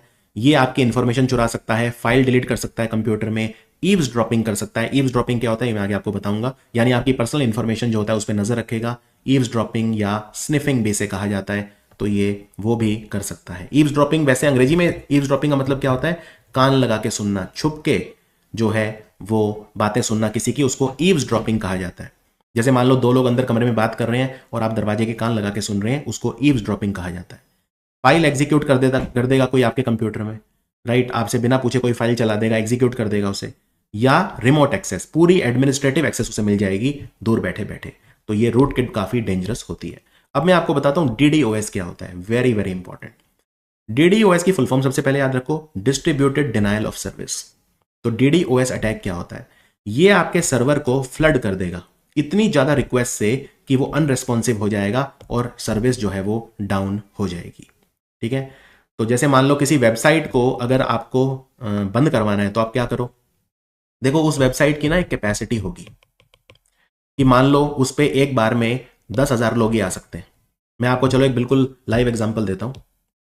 अभी ये वर्ल्ड कप के टिकट वगैरह बिक रहे थे बुक माई शो पे। बुक माई शो एक वेबसाइट है जिसपे आप मूवी के टिकट वगैरह लेते हैं, वर्ल्ड कप के टिकट भी इस पे बिक रहे थे। अब कई बार क्या होता था, इतने सारे लोग आ जाते थे टिकट खरीदने, क्योंकि ऑब्वियसली टिकट तो बहुत कम होती है, लोग आ जाते हैं बहुत सारे, तो वो वेबसाइट का सर्वर डाउन हो जाता था कई बार। भाई इतना ट्रैफिक आप झेल ही नहीं पाओगे ना। अब मान लो कहीं पे जगह है 100 गाड़ियों की है, और वहां पे पहुंच गई एकदम से 1 लाख गाड़ियां, तो क्या होगा, पूरा ट्रैफिक जाम हो जाएगा, 20 घंटे तक खुलेगा नहीं। यही होता है। तो अब कोई वेबसाइट है, मान लो उसकी कैपेसिटी है कि उस पर 1 लाख लोग आ सकते हैं डेली, उन उतना झेल सकती है वो। क्योंकि वेबसाइट पे आने का क्या मतलब है, आपने देखा क्लाइंट सर्वर रिलेशनशिप होता है। आप क्लाइंट हैं, आप सर्वर में रिक्वेस्ट भेजते हैं, टीसीपी आईपी रिक्वेस्ट भेजती है, वो सारा प्रोसेस आपको पता है कि वेबसाइट कैसे काम करती है, इंटरनेट कैसे काम करता है। अब एक दिन ऐसा आया 1 करोड़ लोगों ने वहां पे जो है वो रिक्वेस्ट भेज दी, तो क्या होगा, वेबसाइट बैठ जाएगी। इसको डीडीओएस अटैक बोलते हैं, यानी डिस्ट्रीब्यूटेड डिनायल ऑफ सर्विस। आपने कुछ मांगा, वेबसाइट आपको दे नहीं पा रही। वेबसाइट से क्या मांगा आपने, कंटेंट मांगा, वो वेबसाइट पे अगर टेक्स्ट है, ऑडियो है, वीडियो है, वो लोड हो, वो नहीं लोड होगा, डिनायल ऑफ सर्विस। तो distributed denial of service attack होता है। तो इसमें हम क्या करते हैं, इसका टारगेट क्या होता है, कोई वेबसाइट, तो किसी वेबसाइट को हमें बंद करवाना है या उसको ब्रिंग डाउन करवाना है, तो ये डीडीओएस अटैक किए जाते हैं, राइट। तो डीडीओएस अटैक जो होते हैं ना, जनरली छोटी वेबसाइट के लिए किए जाते हैं, क्योंकि बड़ी वेबसाइट तो बहुत यूज टू होती है ट्रैफिक के। अब जैसे गूगल का एग्जांपल आपको देता हूं, गूगल गूगल पे तो ऑलरेडी इतने करोड़ों लोग रोज रहते हैं, तो उस पर तो डीडीओएस अटैक पॉसिबल नहीं है। मतलब हालांकि मैं आपको बताऊं एक पर्सनल एक्सपीरियंस से, पुरानी स्टोरी मुझे याद आ गई। ईयर तो मुझे ध्यान नहीं है, देखो दो एक मिनट में कॉलेज में 3rd ईयर में था, तो 2009 की शायद बात होगी या 10। माइकल जैक्सन की डेथ हुई थी उस दिन, मुझे ये ध्यान है, मेरा एग्जाम था उस दिन, प्रैक्टिकल था। तो माइकल जैक्सन की डेथ हुई थी उस दिन, शायद 2009 की बात है, देखो एग्जैक्ट ईयर मुझे ध्यान नहीं है, यही कुछ रहा होगा। अब माइकल जैक्सन की डेथ हो गई, सारे में अफवाह फैल गई, माइकल जैक्सन की डेथ हो गई। अब लोग क्या करते हैं, जब सुनते हैं किसी की डेथ हो गई, वो सबसे पहले गूगल पे नाम डालते हैं वेरीफाई करने के लिए कि क्या डेथ हुई। और मैं आपको बता रहा हूं, उस दिन गूगल डाउन हो गया था। वो इतने सारे लोग गूगल पे एकदम से वेरीफाई करने आ गए कि क्या माइकल जैक्सन की डेथ हुई, और गूगल डाउन हो गया। मैं भी 3rd ईयर में था कॉलेज में उस समय, मैंने भी वो मतलब उस समय कहीं तो कुछ किया था, मेरे को एग्जैक्टली ध्यान नहीं है उस समय मेरे पास स्मार्टफोन था या नहीं था, और गूगल खुल ही नहीं रहा था। और बाद में फिर अगले दिन न्यूज़ आई थी कि गूगल भी डाउन हो गया था। तो ये मैं आपको छोटी सी बात बता रहा हूँ, डीडीओएस आप कभी भूलोगे नहीं। अब डीडीओएस क्या होता है, यानी डिस्ट्रीब्यूटेड डिनायल ऑफ सर्विस। चलिए अब हम बात करते हैं स्पाईवेयर। स्पाई मतलब जासूस, राइट। आपने उसका नाम सुना है, पेगासस। अभी इसराइल ने एक सॉफ्टवेयर था पेगासस। पेगासस क्या करता था, आपके व्हाट्सएप के चैट चुरा लेता था आपके। वट मेरे को हंसी आती है, व्हाट्सएप जब आप खोलते हैं तो लिखा आता है एंड टू एंड एनक्रिप्शन। आपको लगता है वाह भाई वाह, एंड टू एंड एनक्रिप्शन, ना आपको मतलब पता ना उन्हें बताना, आपको आप भी खुश, क्योंकि हर किसके पास टाइम है टर्म्स एंड कंडीशन पढ़ने का। आप करते हैं एक्सेप्ट एक्सेप्ट एक्सेप्ट एक्सेप्ट। अब क्या होता है मैं आपको बताता हूँ, एनक्रिप्शन क्या होता है। एनक्रिप्शन मतलब होता है आप किसी चीज को कोडिफाई कर दो। जैसे मान लो ये आप हो, ठीक है, और ये आपका दोस्त है, और ये बीच में कोई व्यक्ति है। आपको इसको संदेश पहुंचाना है इस तरह से कि इस व्यक्ति को ना पहुंचे, तो आपने कोई ऐसी भाषा में वो कोड कोड में कुछ लिख के दे दिया, ठीक है। आपने वो इसको दिया, ये व्यक्ति ने देखा लेकिन वो समझ नहीं पाया इसे, इसने इसको दे दिया, और आप दोनों को पहले ही पता है, तो आपने संदेश पहुंचा दिया। इसको बोलते हैं एनक्रिप्शन। एनक्रिप्शन मतलब आप एक नॉर्मल चीज को कोडिफाई कर दोगे, जिससे अगर वो लीक भी हो जाए तो फिर वो जो है वो नहीं हो सके। तो व्हाट्सएप क्या कहता है, व्हाट्सएप ये कहता है कि आप जो चैटिंग कर रहे हो, यहां से आपने चैट भेजा, मान लो आपने किसी को मैसेज लिखा और आपने लिखा मूवी टू नाइट, ठीक है, आपने व्हाट्सएप किया किसी को मूवी टू नाइट, आज मूवी देखने चलते हैं। अब ये बीच में कोई हैकर बैठा है, उसने ये वो कर लिया, इसको लीक कर लिया व्हाट्सएप से, तो वो उसको ये नहीं दिखाई देगा मूवी टू नाइट, उसे कुछ ऐसे दिखाई देगा, कुछ ऐसा कोड में कुछ, मतलब उसका कोई सेंस नहीं बना पाएगा। इसको बोलते हैं एनक्रिप्शन। तो एनक्रिप्टेड चीज को क्या करना पड़ता है, डिक्रिप्ट करना पड़ता है। जैसे आप अगर किसी ताले में चाबी लगाते हो उसको लॉक करने के लिए, तो अनलॉक करना पड़ता है, तो वैसे उसको डिक्रिप्ट करना पड़ता है, तभी वो समझ में आएगा। क्लियर। तो वो एनक्रिप्शन वगैरह सब ढकोसला है पेगासस ने तो मतलब स्नूपिंग के लिए यूज हो रहा था। मतलब ऐसे इल्जाम लगे हमारी सरकार पे कि जो ओपोजिशन के जो मंत्री हैं, नेता हैं, उनकी वो गुप्त जो चैट वगैरह है व्हाट्सएप की और ये सब, ये पेगासस की मदद से चुरा रहे थे। तो वो क्या था, जासूसी, स्पाईवेयर। स्पाई मतलब होता है जासूस। इसराइल इसराइल से खरीदा था भारत सरकार ने, ऐसे इल्जाम है, अभी कुछ प्रूवन तो है नहीं। तो स्पाईवेयर समझ में आया। तो ये स्पाईवेयर एक ऐसा मालवेयर है जो आपकी सारी एक्टिविटी को ट्रैक करता है, आपका पूरा लॉग बिहेवियर ट्रैक करता है, राइट। तो उसे स्पाईवेयर बोलते हैं। आपके सिस्टम में स्पाई करने के काम आता है। आपके कन्वर्सेशन रिकॉर्ड कर लेगा, आप किसी से ऑडियो चैट वीडियो चैट कर रहे हैं वो रिकॉर्ड कर लेगा, आपकी ब्राउजिंग हैबिट, आप वेबसाइट पे क्या क्या खोल रहे हैं, कौन कौन सी वेबसाइट खोलते हैं आप ब्राउजर में, वो सारा देखेगा। आपका क्रेडिट कार्ड इंफॉर्मेशन भी चुरा लेगा, जरूरत पड़ने पे पासवर्ड चुरा लेगा, प्राइवेट डेटा चुरा लेगा की लॉगर की मदद से। की लॉगर क्या होता है? अब देखो, की लॉगर मतलब ये होता है, आप जो भी चीज कीबोर्ड के ऊपर, ये शब्द बना कीबोर्ड से, कीबोर्ड मतलब जो आप टाइपिंग के लिए यूज करते हो ना, कीबोर्ड, जो भी आप टाइप करोगे वो ये रिकॉर्ड करता रहेगा। अब मान लो आपका ईमेल है gaurav@studiiq.com और मान लेते हैं पासवर्ड है jasus1234@m2m, ये मेरा पासवर्ड है मान लेते हैं, ठीक है। अब मैंने ये टाइप करा है ना, पासवर्ड चाहे कुछ भी हो, एंटर कैसे करूंगा? एंटर में कैसे करूंगा? टाइप करूंगा कीबोर्ड पे, और जैसे ही कीबोर्ड पे टाइप किया, ये की लॉगर क्या करेगा? उसको रिकॉर्ड कर लेगा। तो मैंने कीबोर्ड पे जो भी चीज टाइप करी वो सारी की लॉगर रिकॉर्ड कर लेगा और उस पर्सन को दे देगा जिसने वो स्पाईवेयर डाला है। तो मैं कंप्यूटर में मैं टाइप क्या करूंगा? किसी को ईमेल कर रहा हूं वो टाइप करूंगा तो उसे पता चल जाएगा मेरा कम्युनिकेशन। मेरे सारे किसी वेबसाइट पे शॉपिंग कर रहा हूं तो क्रेडिट कार्ड की इंफॉर्मेशन टाइप करूंगा, वो पता चल जाएगा। पासवर्ड मेरा पता चल जाएगा उसे। जो भी मैं टाइप करूंगा, मेरी पर्सनल चैट अगर मैं कर रहा हूं, आजकल तो लोग व्हाट्सएप कंप्यूटर पे चला लेते हैं, तो वो सब पता चल जाएगा। तो ये काम स्पाईवेयर करता है। की लॉगर मतलब जो भी चीज आपने कीबोर्ड पे टाइप करी वो उसने रिकॉर्ड कर ली। समझ में आया? तो स्पाईवेयर में और वायरस में क्या फर्क होता है? अब ये चीजें बहुत आसान है। देखिए, वायरस क्या करता है? सेल्फ रेप्लिकेट करता है और उसे होस्ट चाहिए, है ना। तो स्पाईवेयर लेकिन सेल्फ रेप्लिकेट नहीं कर सकते। सिंपल एज दैट, है ना। दोनों ही नुकसान पहुंचाएंगे क्योंकि दोनों ही मालवेयर हैं, लेकिन स्पाईवेयर सेल्फ रेप्लिकेट नहीं कर सकते। क्या सिर्फ वायरस ही अकेला है जो सेल्फ रेप्लिकेट कर सकता है? नहीं, एक और चीज होती है, वो है कीड़ा यानी वर्म। वो आगे बात करेंगे उसके बारे में। तो स्पाईवेयर का एक एग्जांपल है पेगासस सॉफ्टवेयर। पेगासस ये इजराइल की कंपनी है, एनएसओ ग्रुप, उसने बनाया था। की लॉगर क्या होता है? समझ गए की लॉगर? इसकी फुल फॉर्म है की स्ट्रोक लॉगर, यानी ये की लॉगर एक मॉनिटरिंग सॉफ्टवेयर या हार्डवेयर है जो डिजाइन इस तरह से किया जाता है कि वो चीज रिकॉर्ड करेगा जो आप टाइप करोगे, राइट करोगे, ठीक है। तो इससे हैकर को आपका सब कुछ ट्रैक करना इजी हो जाएगा। जो भी आपने चीज टाइप करी, user name, password, credit card number, verification code, OTP वगैरह, चैट हिस्ट्री, सब उनको मिल जाएगा बैठे बैठे। अब हम बात करते हैं कीड़ा यानी वर्म। तो वायरस में और वर्म में क्या फर्क होता है? वर्म भी सेल्फ रेप्लिकेट करता है, यानी कि अपनी कॉपीज बनाता रहता है। जैसे आप ऐसे इमेजिन करो, देखो असली में कीड़ा नहीं है, ऑब्वियसली ये एक मालवेयर है, लेकिन वो वर्म वर्म आप कभी भी कीड़ों को देखना, आप कभी भी ना 5 कीड़ों को छोड़ दो, आप 10 दिन बाद देखना उनकी संख्या 50 हो चुकी होगी। कीड़े बहुत जल्दी जल्दी प्रजनन करके अपनी संख्या बढ़ाते हैं, राइट। तो ये वर्म भी अपने आप को सेल्फ रेप्लिकेट करता है, यानी अपनी कॉपी बनाता रहता है और स्प्रेड होता रहता है over network. Is that understood? लेकिन अब मैं पूछूं, वर्म में और वायरस में क्या फर्क है? भाई दोनों ही सेल्फ रेप्लिकेट करते हैं, दोनों ही मालवेयर हैं, दोनों ही नुकसान पहुंचाते हैं। तो दूसरे वाले डिफरेंस पे आ जाओ। वायरस को क्या चाहिए? होस्ट चाहिए, लेकिन वर्म को कोई होस्ट नहीं चाहिए। समझ में आ गया? वायरस को एक होस्ट चाहिए, वायरस को हमेशा एक लेजिटिमेट फाइल चाहिए जिसके अंदर वो रहेगा या जिसके को पकड़ के रखेगा। यानी वायरस बिना फाइल के या किसी भी प्रोग्राम के एग्जिस्ट नहीं कर सकता, अकेला एग्जिस्ट नहीं कर सकता, वो किसी चीज के साथ अटैच रहेगा, जैसे नॉर्मल वायरस होता है। मैंने आपको बताया था, आपके कमरे में कोई वायरस नहीं है, बिल्कुल मत घबराओ। हाँ, बैक्टीरिया तो लाखों करोड़ों होंगे, लेकिन वायरस नहीं खुले में ऐसे घूम सकता। वायरस हमेशा किसी चीज के अंदर रहता है। तो वर्म में और वायरस में क्या फर्क होता है? वर्म को होस्ट नहीं चाहिए, वायरस को होस्ट चाहिए। तो वर्म अपने आप को स्प्रेड कर सकता है, सेल्फ रेप्लिकेट कर सकता है, इवन विदाउट अ होस्ट। समझ में आया? अच्छा, अब वर्म की फुल फॉर्म भी होती है। वायरस की फुल फॉर्म मैंने आपको बताई थी ना। वर्म की फुल फॉर्म है write once read many. Write once read many, ये एमसीक्यू क्वेश्चन है। और सबसे पहला वर्म कौन सा था जो डिस्कवर हुआ था? उसका नाम था द मॉरिस वर्म। 1988 में वो डिस्कवर हुआ था। एक और वर्म बहुत मशहूर है जिसका नाम था आई लव यू। ये आया था 2000 में, सन 2000 में, आई लव यू नाम का वर्म। और इसने इतने कंप्यूटर्स की वाट लगाई, आप देख सकते हैं 10 मिलियन। 10 मिलियन मतलब होता है 1 करोड़।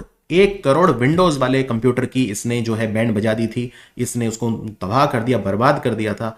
ये एक व्यक्ति ने बनाया था, फिलीपींस का लड़का था, सिर्फ 24 साल का। इसका नाम था ओनेल डे गुजमान।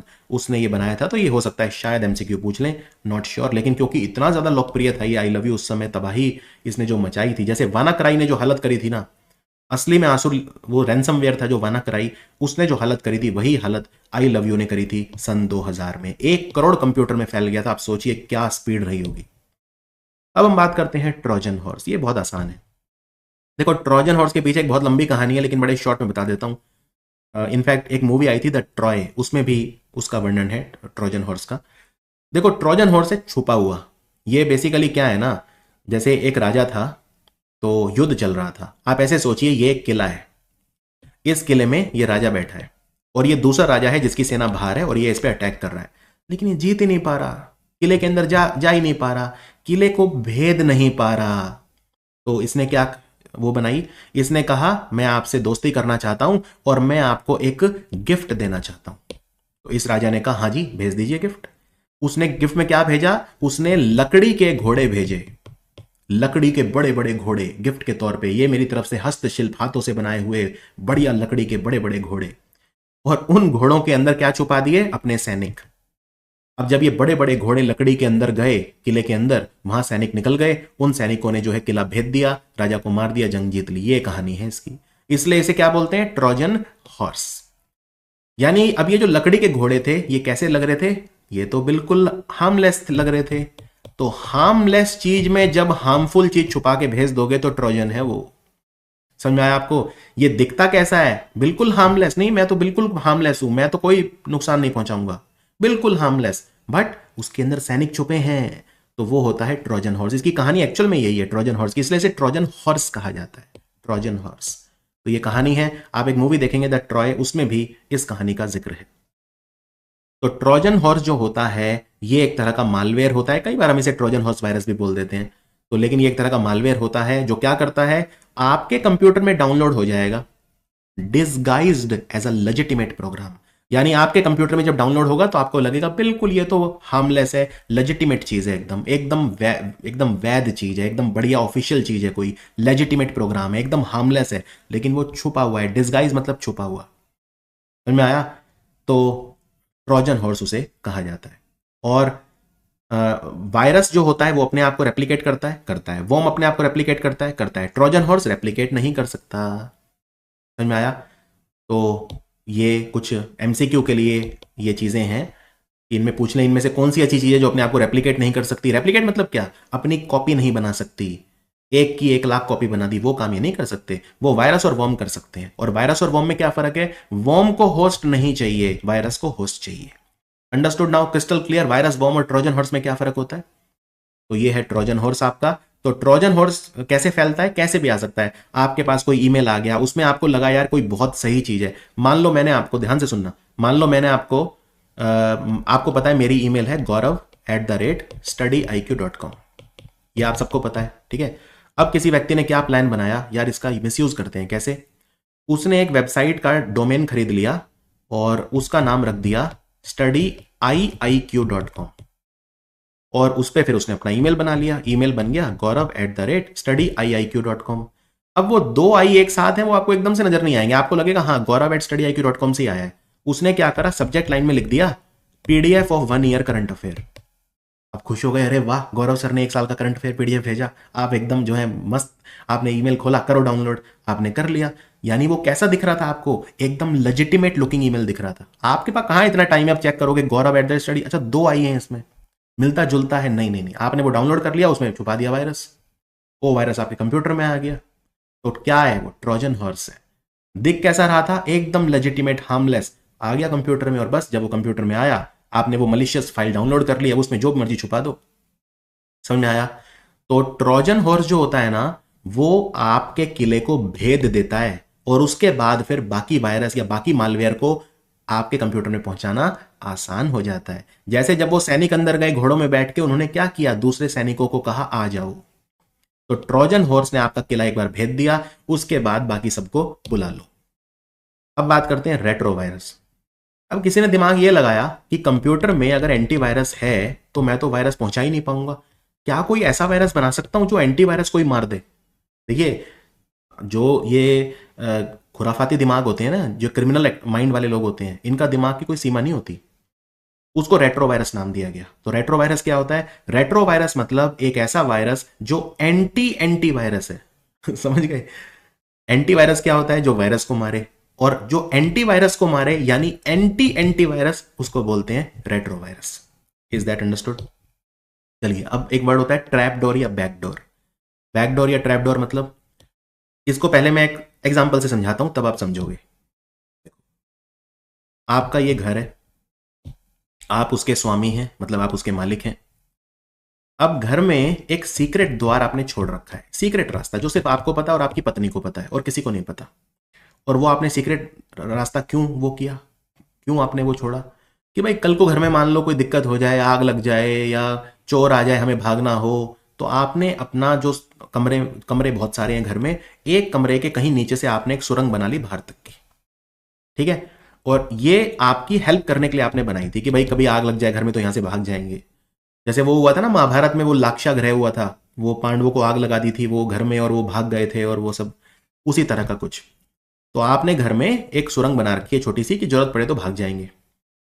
यानी आपका पर्पस क्या था इसको बनाने का? आपका पर्पस ये था एक बैकडोर हमारे पास होना चाहिए, एक सुरंग या कुछ ऐसा बना दिया। लेकिन किसी को पता चल गया, किसी चोर को पता चल गया, अच्छा ऐसा है, तो वो चोर इसका गलत इस्तेमाल कर सकता है ना, और आपके घर तक पहुंच सकता है। आप घर से बाहर गए, आप तो ताले वाले लगा के मस्त एकदम चले गए, आपको था कि भाई हम सिक्योर हैं, आप मूवी देखने चले गए, वापस आए तो घर का सामान गायब। क्या किया उसने? उसको पता चल गया इसका रास्ता क्या है अंदर का, और वो वहां से आया और उसने चोरी कर ली। तो ट्रैप डोर या बैक डोर किसे कहते हैं?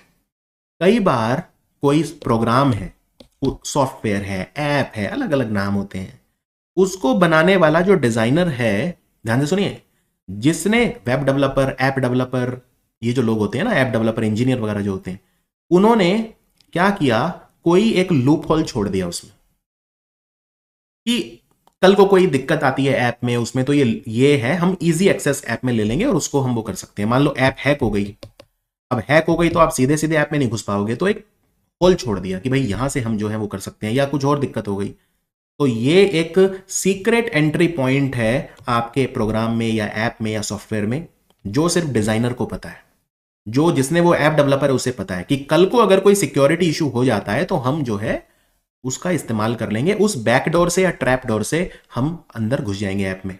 यानी नॉर्मल ऑथेंटिकेशन मेथड जो हैं उनको बाईपास कर लेंगे। लेकिन हुआ क्या? हुआ ये कि आपका जो हैकर है ना, उसको पता चल गया और वो आपके उसमें घुस गया और आपका सारा का सारा साइबर सिक्योरिटी ब्रेक हो गया। तो उसे ट्रैप डोर या बैक डोर कहा जाता है। तो ट्रैप डोर या बैक डोर क्या होता है? आप जब एक लूप होल अपने प्रोग्राम में छोड़ देते हैं, जानबूझ के, डिजाइनर ने जानबूझ के एक वो कमी छोड़ी जिससे वो उसमें ऐप में कंट्रोल कर सके जरूरत पड़ने पे, लेकिन वो किसी को पता चल गया, तो हैकर जो होते हैं ना, वो सबसे पहले यही सब देखते हैं कि ट्रैप डोर या बैक डोर, कैसे मैं उस ऐप में घुसूं, कैसे मैं उसकी ऐप बर्बाद करूं, कंपनी बर्बाद करूं, वो यही सब कमियां ढूंढते हैं। क्लियर? अब हैकर हैकर में जब से वीडियो स्टार्ट हुआ है, हैकर हैकर हैकर कर रहा हूं, ये हैकर होता क्या है? हैकर मतलब सिंपल, कोई भी आपकी अनुमति के बिना आपके कंप्यूटर में घुस गया उसको हैकर कहते हैं। Who breaks into your system. Break into मतलब होता है जबरदस्ती घुस जाना, किसी के घर में आप ब्रेक इन कर जाते हैं तो he will break into a computer system. तो हैकिंग के बहुत सारे रीजन हो सकते हैं। वो आपके कंप्यूटर में क्यों घुसा?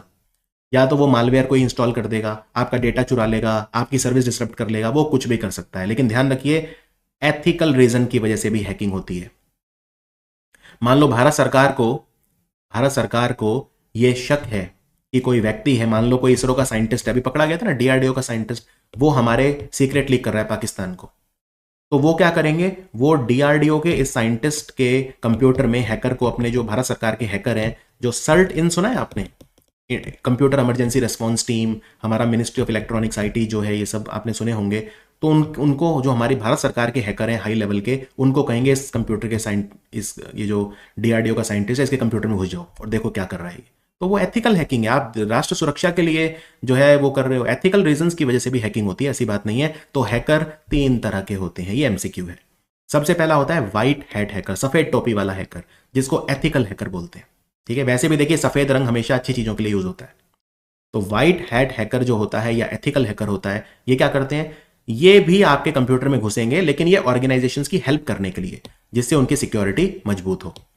मान लो आपको ये चेक करना है, आपको हायर किया स्टडी आईक्यू ने, आप एक इंजीनियर हो, मैंने कहा चेक करो कि भाई ये स्टडी आईक्यू की सिक्योरिटी अच्छी है कि नहीं, तो वो क्या करेगा, वो भी हैक करने की कोशिश करेगा, तो वो एथिकल हैकर है। वो आपके ऑर्गेनाइजेशन को और मजबूत बना रहा है, आपकी कमियां ढूंढ रहा है, तो व्हाइट हैट हैकर उसे बोलते हैं।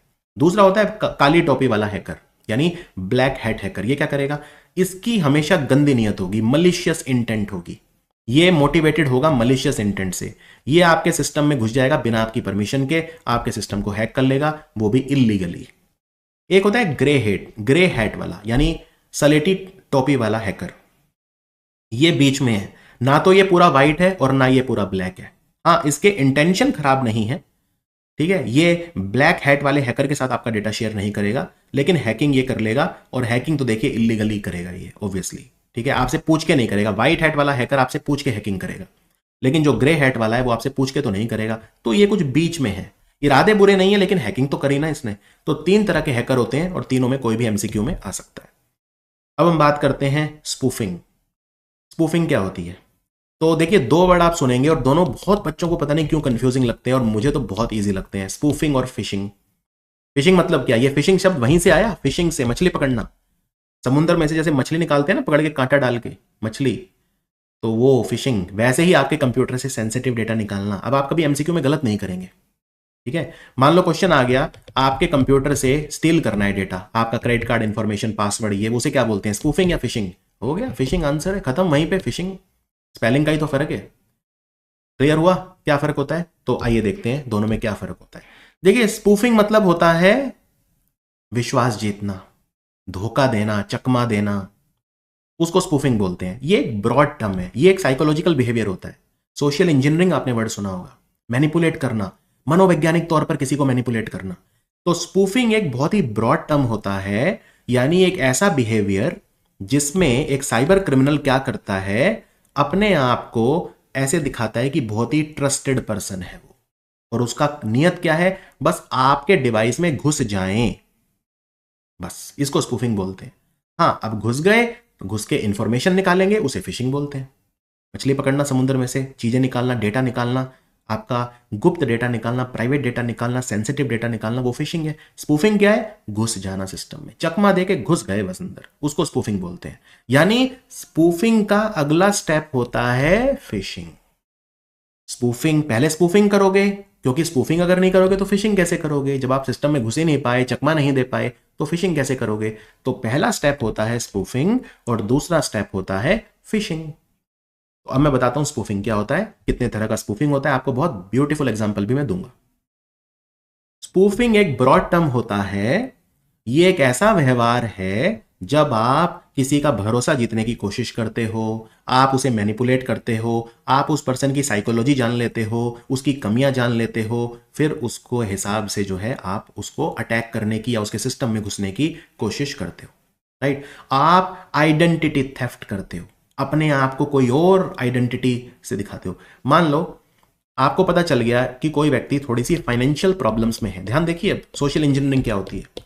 सोशल इंजीनियरिंग मतलब किसी को मैनिपुलेट करना, मनोवैज्ञानिक तौर पर उसको एकदम से बिल्कुल अपने वश में कर लेना, वशीभूत कर लेना अपने। जैसे मान लो आपको पता चला कि कोई पर्सन है, कंपनी में जाता है और उसको थोड़ी सी घर में फाइनेंशियल प्रॉब्लम चल रही है, पैसों की कमी चल रही है, या वो आपने क्या किया, आपने तुरंत एक ईमेल बनाया बढ़िया सा, बिल्कुल लगे बढ़िया एकदम खूब, उसमें लिंक्डइन प्रोफाइल वगैरह अपना डाल डूल के कि भाई मैं तो आपको ऑफर दे रहा हूं नौकरी का। तो मान लो उसकी सैलरी भी आपको पता चल गई 50,000 है, आपने तुरंत जो है 75,000 सैलरी का ऑफर दे दिया, और बिल्कुल रियल ईमेल आएगा, आपको पता ही नहीं चलेगा असली में ये कंपनी है भी कि नहीं है। उस ईमेल में ये कहा होगा, अगर आपको अप्लाई करना है तो यहां क्लिक करिए। अब आपने उस पर क्लिक कर दिया ये सोच के वाह भाई बढ़िया अपॉर्चुनिटी है ये, और उस समय देखिए आप जानते हैं वो व्यक्ति थोड़ा सा साइकोलॉजिकली वीक है, वो थोड़ा सा उसको पैसों की जरूरत है, वो थोड़ा सा डेस्परेट है। आपने कहा यहां क्लिक करिए अप्लाई करने के लिए, उसने वहां क्लिक किया, जैसे ही क्लिक किया फाइल डाउनलोड हो गई, ठीक है। या आपने ये कहा टर्म्स एंड कंडीशन डाउनलोड करिए, उसके लिए ये फाइल डाउनलोड करने के लिए यहां क्लिक करिए, वो फाइल में क्या वायरस छुपे थे, उसने जैसे ही वो फाइल डाउनलोड करी, वो एग्जीक्यूटेबल फाइल थी मान लो, उसमें वो वायरस एग्जीक्यूट हो गया कंप्यूटर में, अब उसका सारा डेटा जो है निकाल लो। तो ये क्या किया आपने, ये स्पूफिंग कर लिया आपने, आपने उसको चकमा दे दिया, उसका फायदा उठा के, उसके जो आजकल की स्थिति है, परिस्थिति है, उसका फायदा उठा के, ये स्पूफिंग है। चकमा देना, विश्वास जीतना, अंदर चले जाना कंप्यूटर में, उसको स्पूफिंग बोलते हैं। और स्पूफिंग करने के बाद क्या करोगे, फिशिंग। तो स्पूफिंग कैसे होती है और कितने प्रकार की होती है? तो स्पूफिंग में आप क्या करते हो, सोशल इंजीनियरिंग करते हो। सोशल इंजीनियरिंग क्या होता है? सोशल इंजीनियरिंग मतलब वो सारे टेक्निक जब आप जो किसी व्यक्ति है उससे कुछ मतलब इललेजिटिमेट रीजंस, या उसको उससे कोई ऐसा काम करवाओगे जो वो नहीं करना चाहता, लेकिन उसको मैनिपुलेट करके उसका फायदा उठा के, या उसकी नॉलेज कम है इस बात का फायदा उठा के आप उसे कहीं पे क्लिक करवाओगे, कुछ डाउनलोड करवाओगे, वो सब सोशल इंजीनियरिंग है। तो स्पूफिंग करने के लिए सोशल इंजीनियरिंग करनी पड़ती है। साइकोलॉजिकली मनोवैज्ञानिक तौर पर मैनिपुलेट करना पड़ता है लोगों को, राइट। जो विक्टिम है आपके उनको आप मैनिपुलेट करोगे, आपको पता चल जाएगा कि वो फियर, ग्रीड या लैक ऑफ टेक्निकल नॉलेज है, तो मैं इसका फायदा आराम से उठा सकता हूं। तो स्पूफिंग काम कैसे करती है? स्पूफिंग जो होती है, इसमें आप फेक ईमेल भेज दोगे, फेक वेबसाइट भेज दोगे कोई, राइट, और आप उससे उस पर क्लिक करवा लोगे। आप उससे कुछ, जो आपका विक्टिम है जिसको बर्बाद करना चाह रहे हो, आप उससे कोई एक्शन करवाओगे जो वो नहीं करना चाहता, उसको नज करोगे ये कर कर कर, और वो फाइनली कर लेगा, राइट। आपने कोई मेल भेज दी, और जब आपने कोई मेल भेज दी तो लगा कि भाई एकदम ही तो ट्रस्टेड सोर्स है, मेरे बॉस ने मुझे भेजी है, आपने बिल्कुल बॉस की ईमेल से मिलती जुलती ईमेल बना ली, आपने उसके जो दोस्त है उससे मिलती जुलती ईमेल बना ली और भेज दी, या आपने कोई ईमेल बना ली अपने कोवर्कर जो उसकी कंपनी में साथ काम करता है और कहा मुझे कुछ पैसों की जरूरत है भेज दो, उसने कुछ पैसे भेज दिए। ये सब क्या है? स्पूफिंग है ये, राइट।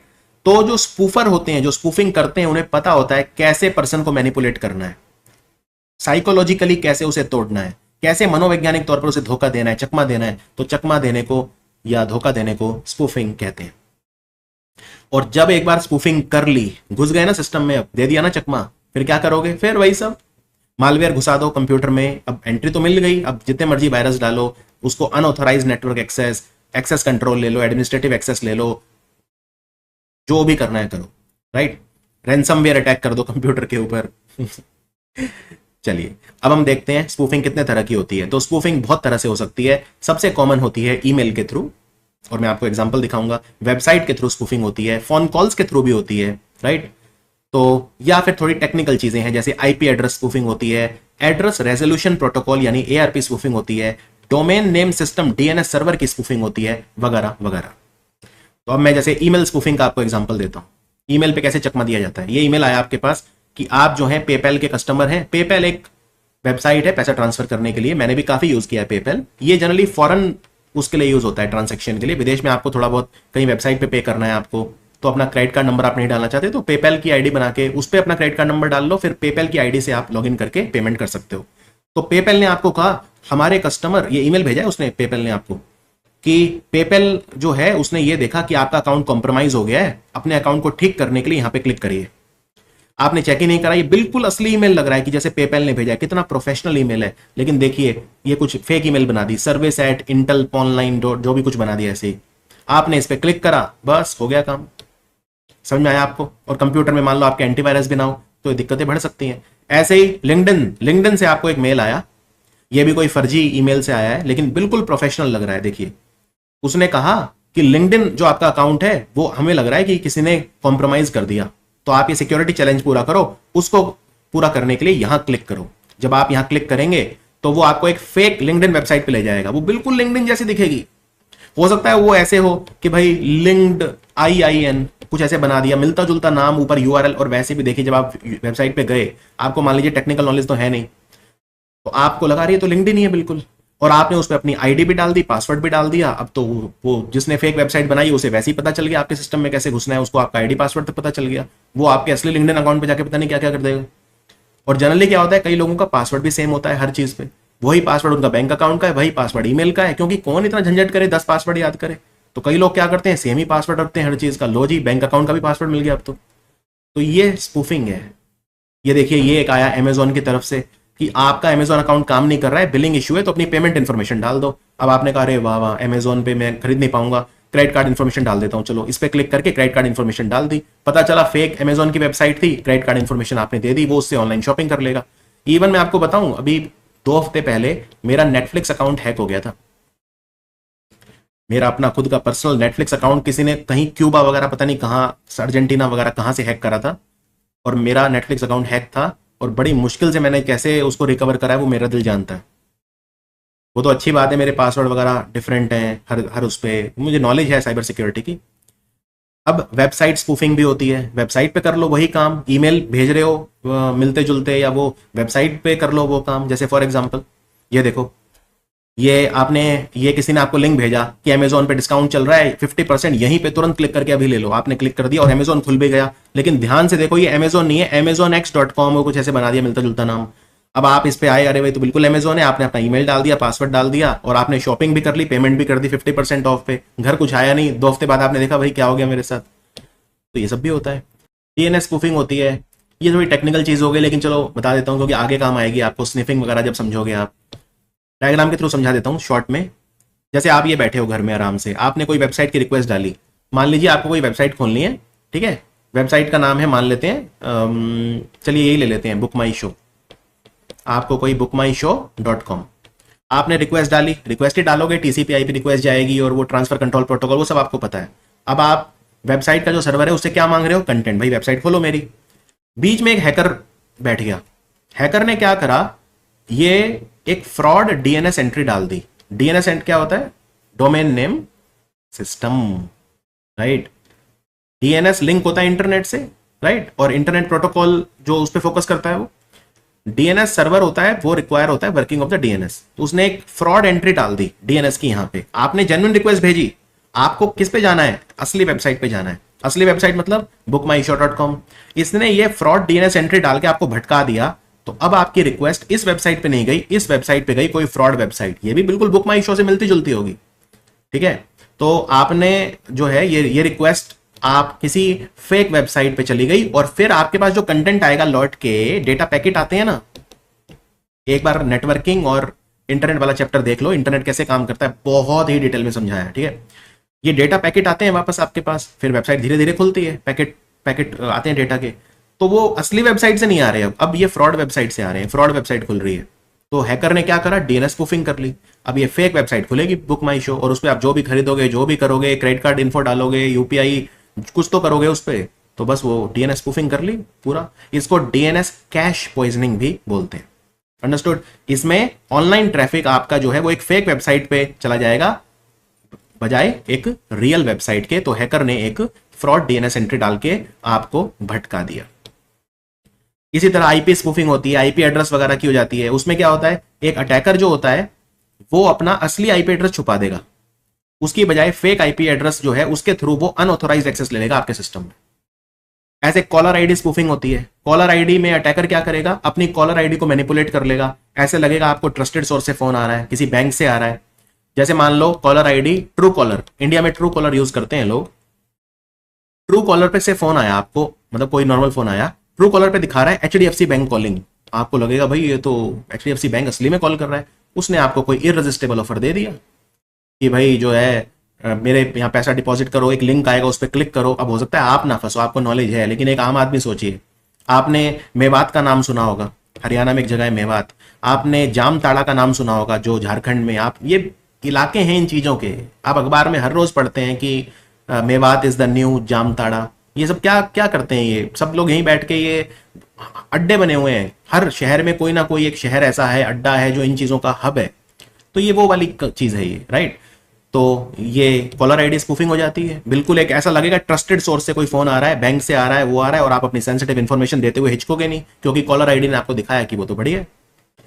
तो अगर एक शब्द में कहा जाए स्पूफिंग और फिशिंग में क्या फर्क होता है, हमने दोनों देख लिए हैं, स्पूफिंग और फिशिंग।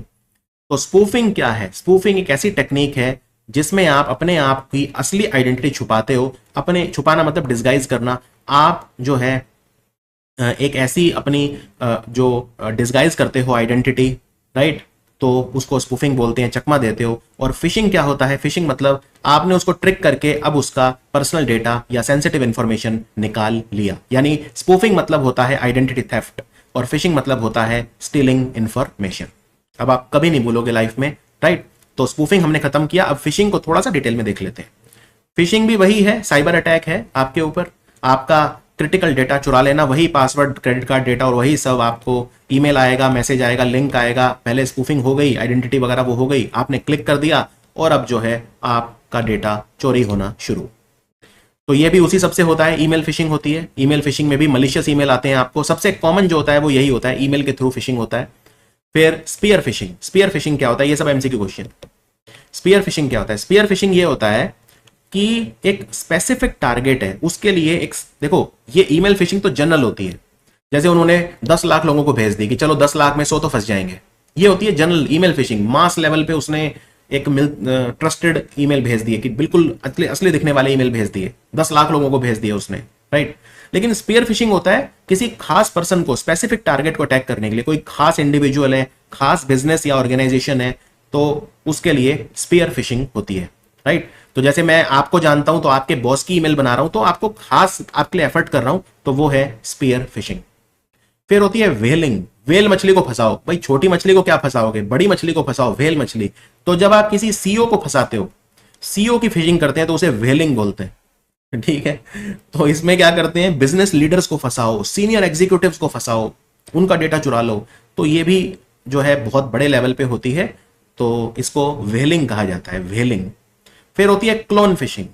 क्लोन फिशिंग में क्या होता है, बिल्कुल रेप्लिका बना दो, हू बहू, राइट। इसमें हम क्लोनिंग करते हैं, प्रतिरूपण करते हैं।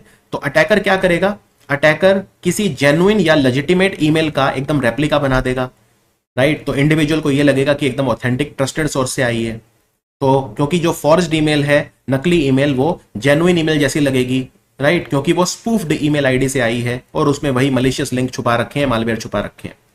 फिर होती है एंगलर फिशिंग। एंगलर फिशिंग मतलब जब सोशल मीडिया का इस्तेमाल किया जाता है फिशिंग करने के लिए, तो उसे एंगलर फिशिंग कहा जाता है, राइट।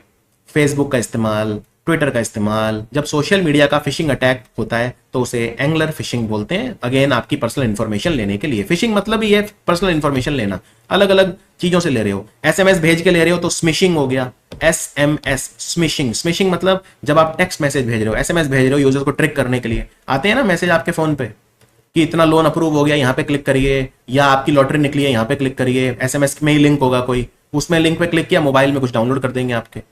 फिर विशिंग। विशिंग में वॉइस भी आ गई, आपको फोन आया, आपने बातें करी प्रॉपर। जैसे वो आप जामताड़ा सीरीज देखिए उस पर, नेटफ्लिक्स या किसी पे, वो आपको फोन करेंगे, क्या मैं आपसे बात कर सकता हूँ, मैं सीमा बोल रही हूँ एचडीएफसी बैंक से, क्या मैं आपसे बात कर सकती हूँ। तो हमने ये देखा है कि आप हमारे बहुत ट्रस्टेड कस्टमर हैं, तो आपके लिए स्पेशल प्राइस, दिवाली अब आने वाली है तो आपको घर पे गिफ्ट भिजवा रहे हैं, प्लीज अपना एड्रेस कंफर्म करेंगे आप एक बार। वो उसने एड्रेस बता दिया आपको, ठीक है, गिफ्ट हमने डिस्पैच कर दिया है यहाँ से सिस्टम में, अब एक ओटीपी आएगा, वो भी बता दीजिए, बस हो गया काम। तो वो विशिंग है। विशिंग में आप वॉइस या वॉइस ओवर इंटरनेट प्रोटोकॉल, ये वॉइस ओवर इंटरनेट प्रोटोकॉल क्या होता है, याद करिए, व्हाट्सएप कॉल कैसे करते हैं आप। अब दो तरीके से आप बात कर सकते हैं ना फोन पे, या तो नॉर्मल कॉल कर लो या व्हाट्सएप कॉल कर लो। तो व्हाट्सएप कॉल कैसे करोगे, वॉइस ओवर इंटरनेट प्रोटोकॉल, यानी कि जो वीओआईपी होता है वो व्हाट्सएप कॉल या स्काइप पे कॉल कर रहे हो, इंटरनेट की मदद से जो कॉल होती है उसे वीओआईपी बोलते हैं। तो उनसे जो होती है तो विशिंग हो गया। ये सब एमसीक्यू क्वेश्चन है। अब स्पूलिंग क्या होता है। स्पूलिंग, देखो स्पूलिंग ऐसा नहीं है कि कोई साइबर अटैक है, लेकिन हाँ ये आपके कंप्यूटर को वल्नरेबल बना देता है। फॉर एग्जाम्पल मान लेते हैं 50 कंप्यूटर लगे हैं। अब सीधी सी बात है, 50 कंप्यूटर पे 50 प्रिंटर तो आप लगाओगे नहीं, नहीं लगाओगे ना। आपने एक प्रिंटर लगाया, याद करिए मेरा नेटवर्किंग वाला चैप्टर जिसमें मैंने आपको बताया था कि 50 कंप्यूटर के ऊपर एक प्रिंटर आपने लगा दिया, लोकल एरिया नेटवर्क बना दिया वहां पे। तो एक प्रिंटर लगा दिया, जो भी कमांड देगा प्रिंट की वो प्रिंट होता रहेगा। अब क्या होता है ना, जब आप प्रिंटर यूज करते हो, आजकल तो वो वाले प्रिंटर आ गए हैं जो जिनमें आप फाइल ईमेल कर देते हो। अब 50 लोगों ने फाइल ईमेल कर दी प्रिंटर को। अब प्रिंटर तो अपनी स्पीड से काम करेगा, ऐसा तो है नहीं 50 के एक साथ प्रिंट कर देगा। किसी के 200 पेज होंगे, 250 पेज, तो आधा घंटा लगाएगा वो। अब ध्यान से देखिए क्या हो रहा है, ये लाइन में लगी है, ये पहले व्यक्ति की फाइल है, दूसरे व्यक्ति की, तीसरे व्यक्ति की। पहले व्यक्ति ने अपनी किताब भेजी प्रिंट करने के लिए, मान लो बहुत सारे पेजेस हैं, 50 पेजेस प्रिंट होने में 10 मिनट लेंगे, ठीक है। तो ये बाकी लाइन में लगे हैं ना, तब तक 50 लोगों ने जब कमांड दी, कंट्रोल पी दबाया या प्रिंट पे क्लिक किया, तो ये लाइन में लगे हुए हैं, यानी temporary storage, temporary storage of data. Printer ने ये डेटा टेम्परेरी स्टोर कर रखा है कि वो एग्जीक्यूट करेगा। एग्जीक्यूट अभी तो वो पहले व्यक्ति की कर रहा है, 50 कॉपी बना रहा है, लेकिन फिर जब ये खत्म हो जाएगी फिर दूसरे का नंबर आ जाएगा, फिर तीसरे का। तो ऐसे में ये जो टेम्परेरी स्टोरेज है ये काफी वल्नरेबल होती है, इसको हैक आसानी से कर लिया जाता है। क्योंकि प्रिंटर कोई ऐसा तो है नहीं कि बहुत साइबर सिक्योरिटी है उसमें, प्रिंटर तो नॉर्मल एक डिवाइस है। तो उसको बोलते हैं स्पूलिंग। स्पूलिंग की फुल फॉर्म होती है साइमल्टेनियस, मतलब एक साथ, पेरिफेरल ऑपरेशन ऑनलाइन। तो साइमल्टेनियस पेरिफेरल ऑपरेशन ऑनलाइन, जैसे मैंने तो आपको एक एग्जांपल दिया, स्पूलिंग के बहुत सारे एग्जांपल हो सकते हैं, मैंने तो आपको प्रिंटर का एग्जांपल दिया। तो स्पूलिंग में क्या होता है, कहीं पे टेम्परेरी डेटा स्टोर हो जाता है कि वो एग्जीक्यूट होगा किसी भी डिवाइस के द्वारा, प्रोग्राम के द्वारा या सिस्टम के द्वारा। मैंने आपको जो एग्जांपल दिया डिवाइस का दिया, प्रिंटर एक आउटपुट डिवाइस है। तो एक डिवाइस का एग्जांपल दिया, तो उसमें डेटा आपने सेंड कर दिया और वो स्टोर हो गया मेन मेमोरी में या किसी और वोलाटाइल मेमोरी में। वोलाटाइल मेमोरी में मतलब बहुत थोड़े समय के लिए जो वोलाटाइल मेमोरी है फिर वो खत्म हो जाएगी। तो तब तक वो उस मेमोरी में रहेगा जब तक एग्जीक्यूट नहीं हो जाता जो भी कमांड दी गई है। ऐसे में फिर वो काफी वल्नरेबल हो जाता है। ये टेम्परेरी जो स्टोरेज होती है ना, ये काफी सिक्योरिटी वल्नरेबिलिटीज में आ जाती है। अब जो ये 50 फाइलें लाइन में लगी हैं प्रिंट होने के लिए, उस समय ये 50 फाइलें हैक की जा सकती हैं और उसमें जो भी आपका, अगेन आपकी प्राइवेट फाइल आपने कोई प्रिंट आउट के लिए भेजी है, इसलिए कहते हैं अगर कोई बहुत प्राइवेट फाइल है तो सार्वजनिक किसी नेट कैफे या साइबर कैफे में मत जाओ प्रिंट कराने, घर पे प्रिंटर ले आओ। आजकल तो 5-5 हजार में अच्छे प्रिंटर आ जाते हैं। इंकजेट तो 2-2 हजार में मिल रहे हैं आजकल। मैं ही नहीं कह रहा लेजर प्रिंटर लाना है, लेकिन इंकजेट तो ला सकते हो 2,000 वाला। अगर कोई बहुत ही गुप्त या वैसी फाइल है, कोई आपकी कंपनी की फाइल है कोई, या कुछ मतलब, तो आप उसे घर में प्रिंट कर लो। तो सिक्योरिटी वल्नरेबिलिटी, सारी बात वही है, ये स्पूलिंग कहते हैं इसे, राइट। तो स्पूलिंग अटैक कब होते हैं? स्पूलिंग अटैक तब होते हैं जब टेम्परेरी स्टोरेज का इस्तेमाल होता है और स्पूलिंग अटैक के बाद जो अटैकर होता है, जो हैकर होता है, वो अनऑथोराइज्ड एक्सेस आपके स्पूलिंग सिस्टम में ले लेता है और डेटा को इंटरसेप्ट कर लेता है। ये जो 50 फाइलें लाइन में लगी हैं, ये एग्जीक्यूट होने से पहले ही डेटा उसने चुरा लिया, इंटरसेप्ट कर लिया। तो आपके फाइनेंशियल रिकॉर्ड, आपकी इंटेलेक्चुअल प्रॉपर्टी, आपके कॉन्फिडेंशियल डॉक्यूमेंट्स, ये सारे वो सेंसिटिव इंफॉर्मेशन चुरा सकता है। उसे स्पूलिंग कहते हैं। अब बात करते हैं ईव्सड्रॉपिंग या स्निफिंग। देखो, ईव्सड्रॉपिंग मतलब छुप के बातें सुनना, स्निफिंग मतलब भी वही होता है। जैसे कुत्ता सूंघता है ना, तो सूंघने को स्निफिंग कहा जाता है वैसे तो अंग्रेजी में, राइट। सूंघ रहे हो, क्या सूंघ रहे हो आप? भाई दूसरा क्या कर रहा है, क्या कर रहा है दूसरा। अब इसमें आप क्या करोगे, देखो आप अपना मस्त घर में इंटरनेट कर रहे हो। अब इंटरनेट का ट्रैफिक है, बहुत सारा ट्रैफिक है, लेकिन हैकर बैठ गया और हैकर ने क्या किया, जो आपका नेटवर्क है उसमें जो जो भी ट्रैफिक है उसको वो स्कैन कर रहा है। जैसे फॉर एग्जांपल एक कहीं पे ट्रैफिक है, मान लो ट्रैफिक में बहुत सारी गाड़ियां हैं, कार हैं, तो पुलिस क्या करती है, मैं पुलिस हूं, मैं सारी गाड़ियों को इग्नोर कर दूंगा। हर गाड़ी की तो मैं तलाशी नहीं ले सकता ना। लेकिन कोई गाड़ी है बहुत ज्यादा स्पीड में है, या मान लो कहीं साइड में खड़ी कर रखी है, कहीं बिल्कुल अनऑथोराइज्ड, या कोई काले रंग के शीशे हैं या कुछ ऐसा है, उस गाड़ी को मैं क्या करूंगा, सूंघ लूंगा कि भाई कुछ गलत गड़बड़ लग रही है या। तो ये हैकर क्या करिए, हैकर बैठा है आराम से, आप जो अपना डेटा, जो आपका इंटरनेट ट्रैफिक है, वो उसको क्या कर रहा है, स्कैन कर रहा है। तो जब वो उसको स्कैन कर रहा है, स्निफ कर रहा है, तो वो आपकी गुप्त इंफॉर्मेशन भी तो चुरा रहा है। आप क्या क्या कौन सी वेबसाइट खोल रहे हो सब पता चल रहा है उसे। तो इसको स्निफिंग या ईव्सड्रॉपिंग कहा जाता है। तो स्निफिंग मतलब आपका जो इंटरनेट ट्रैफिक है, जैसे एक पुलिस नॉर्मल ट्रैफिक को मॉनिटर करती है, स्निफर क्या करता है, वो आपके इंटरनेट ट्रैफिक को मॉनिटर करता है।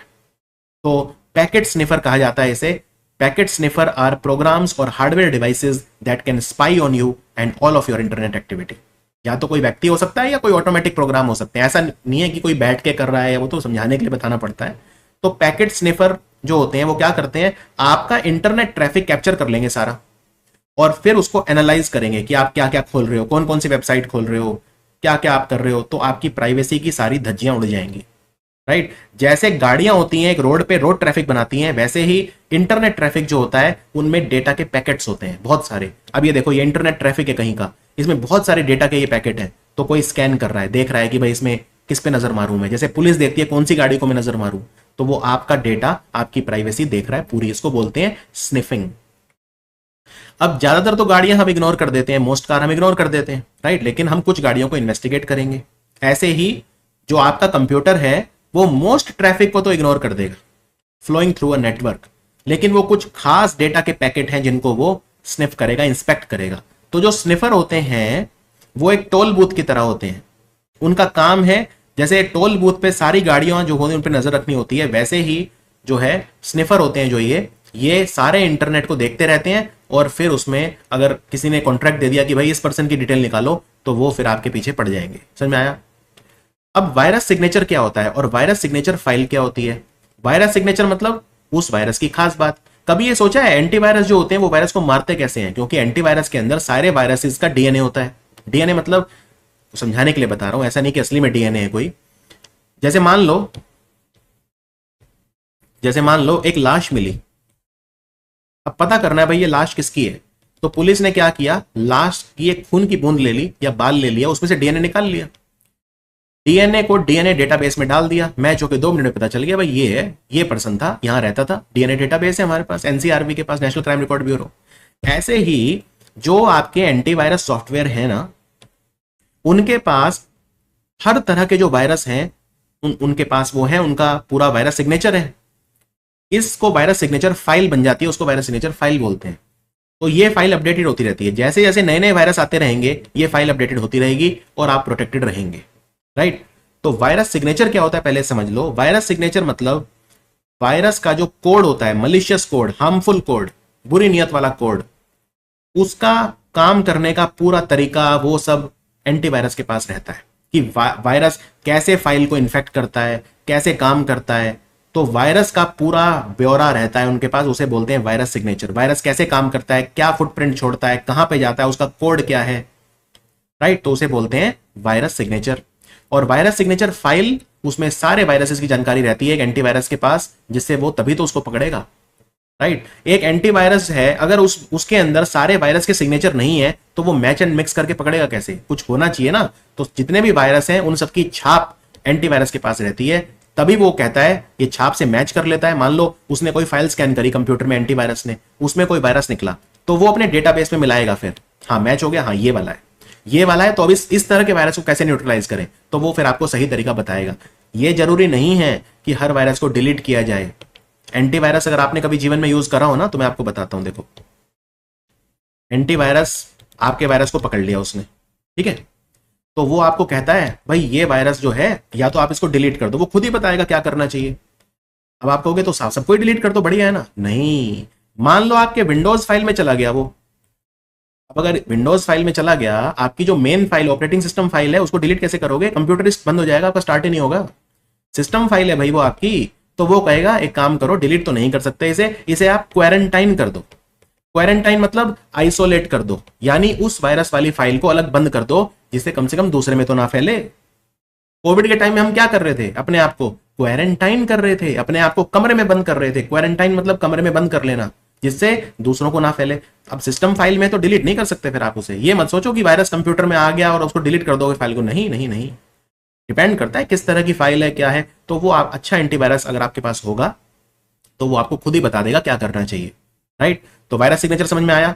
वायरस सिग्नेचर जो है, वायरस का जो मलिशियस कोड है उसका स्निपेट होता है एक खास वायरस का, और virus scanner would check the file code and see if the match known virus signature.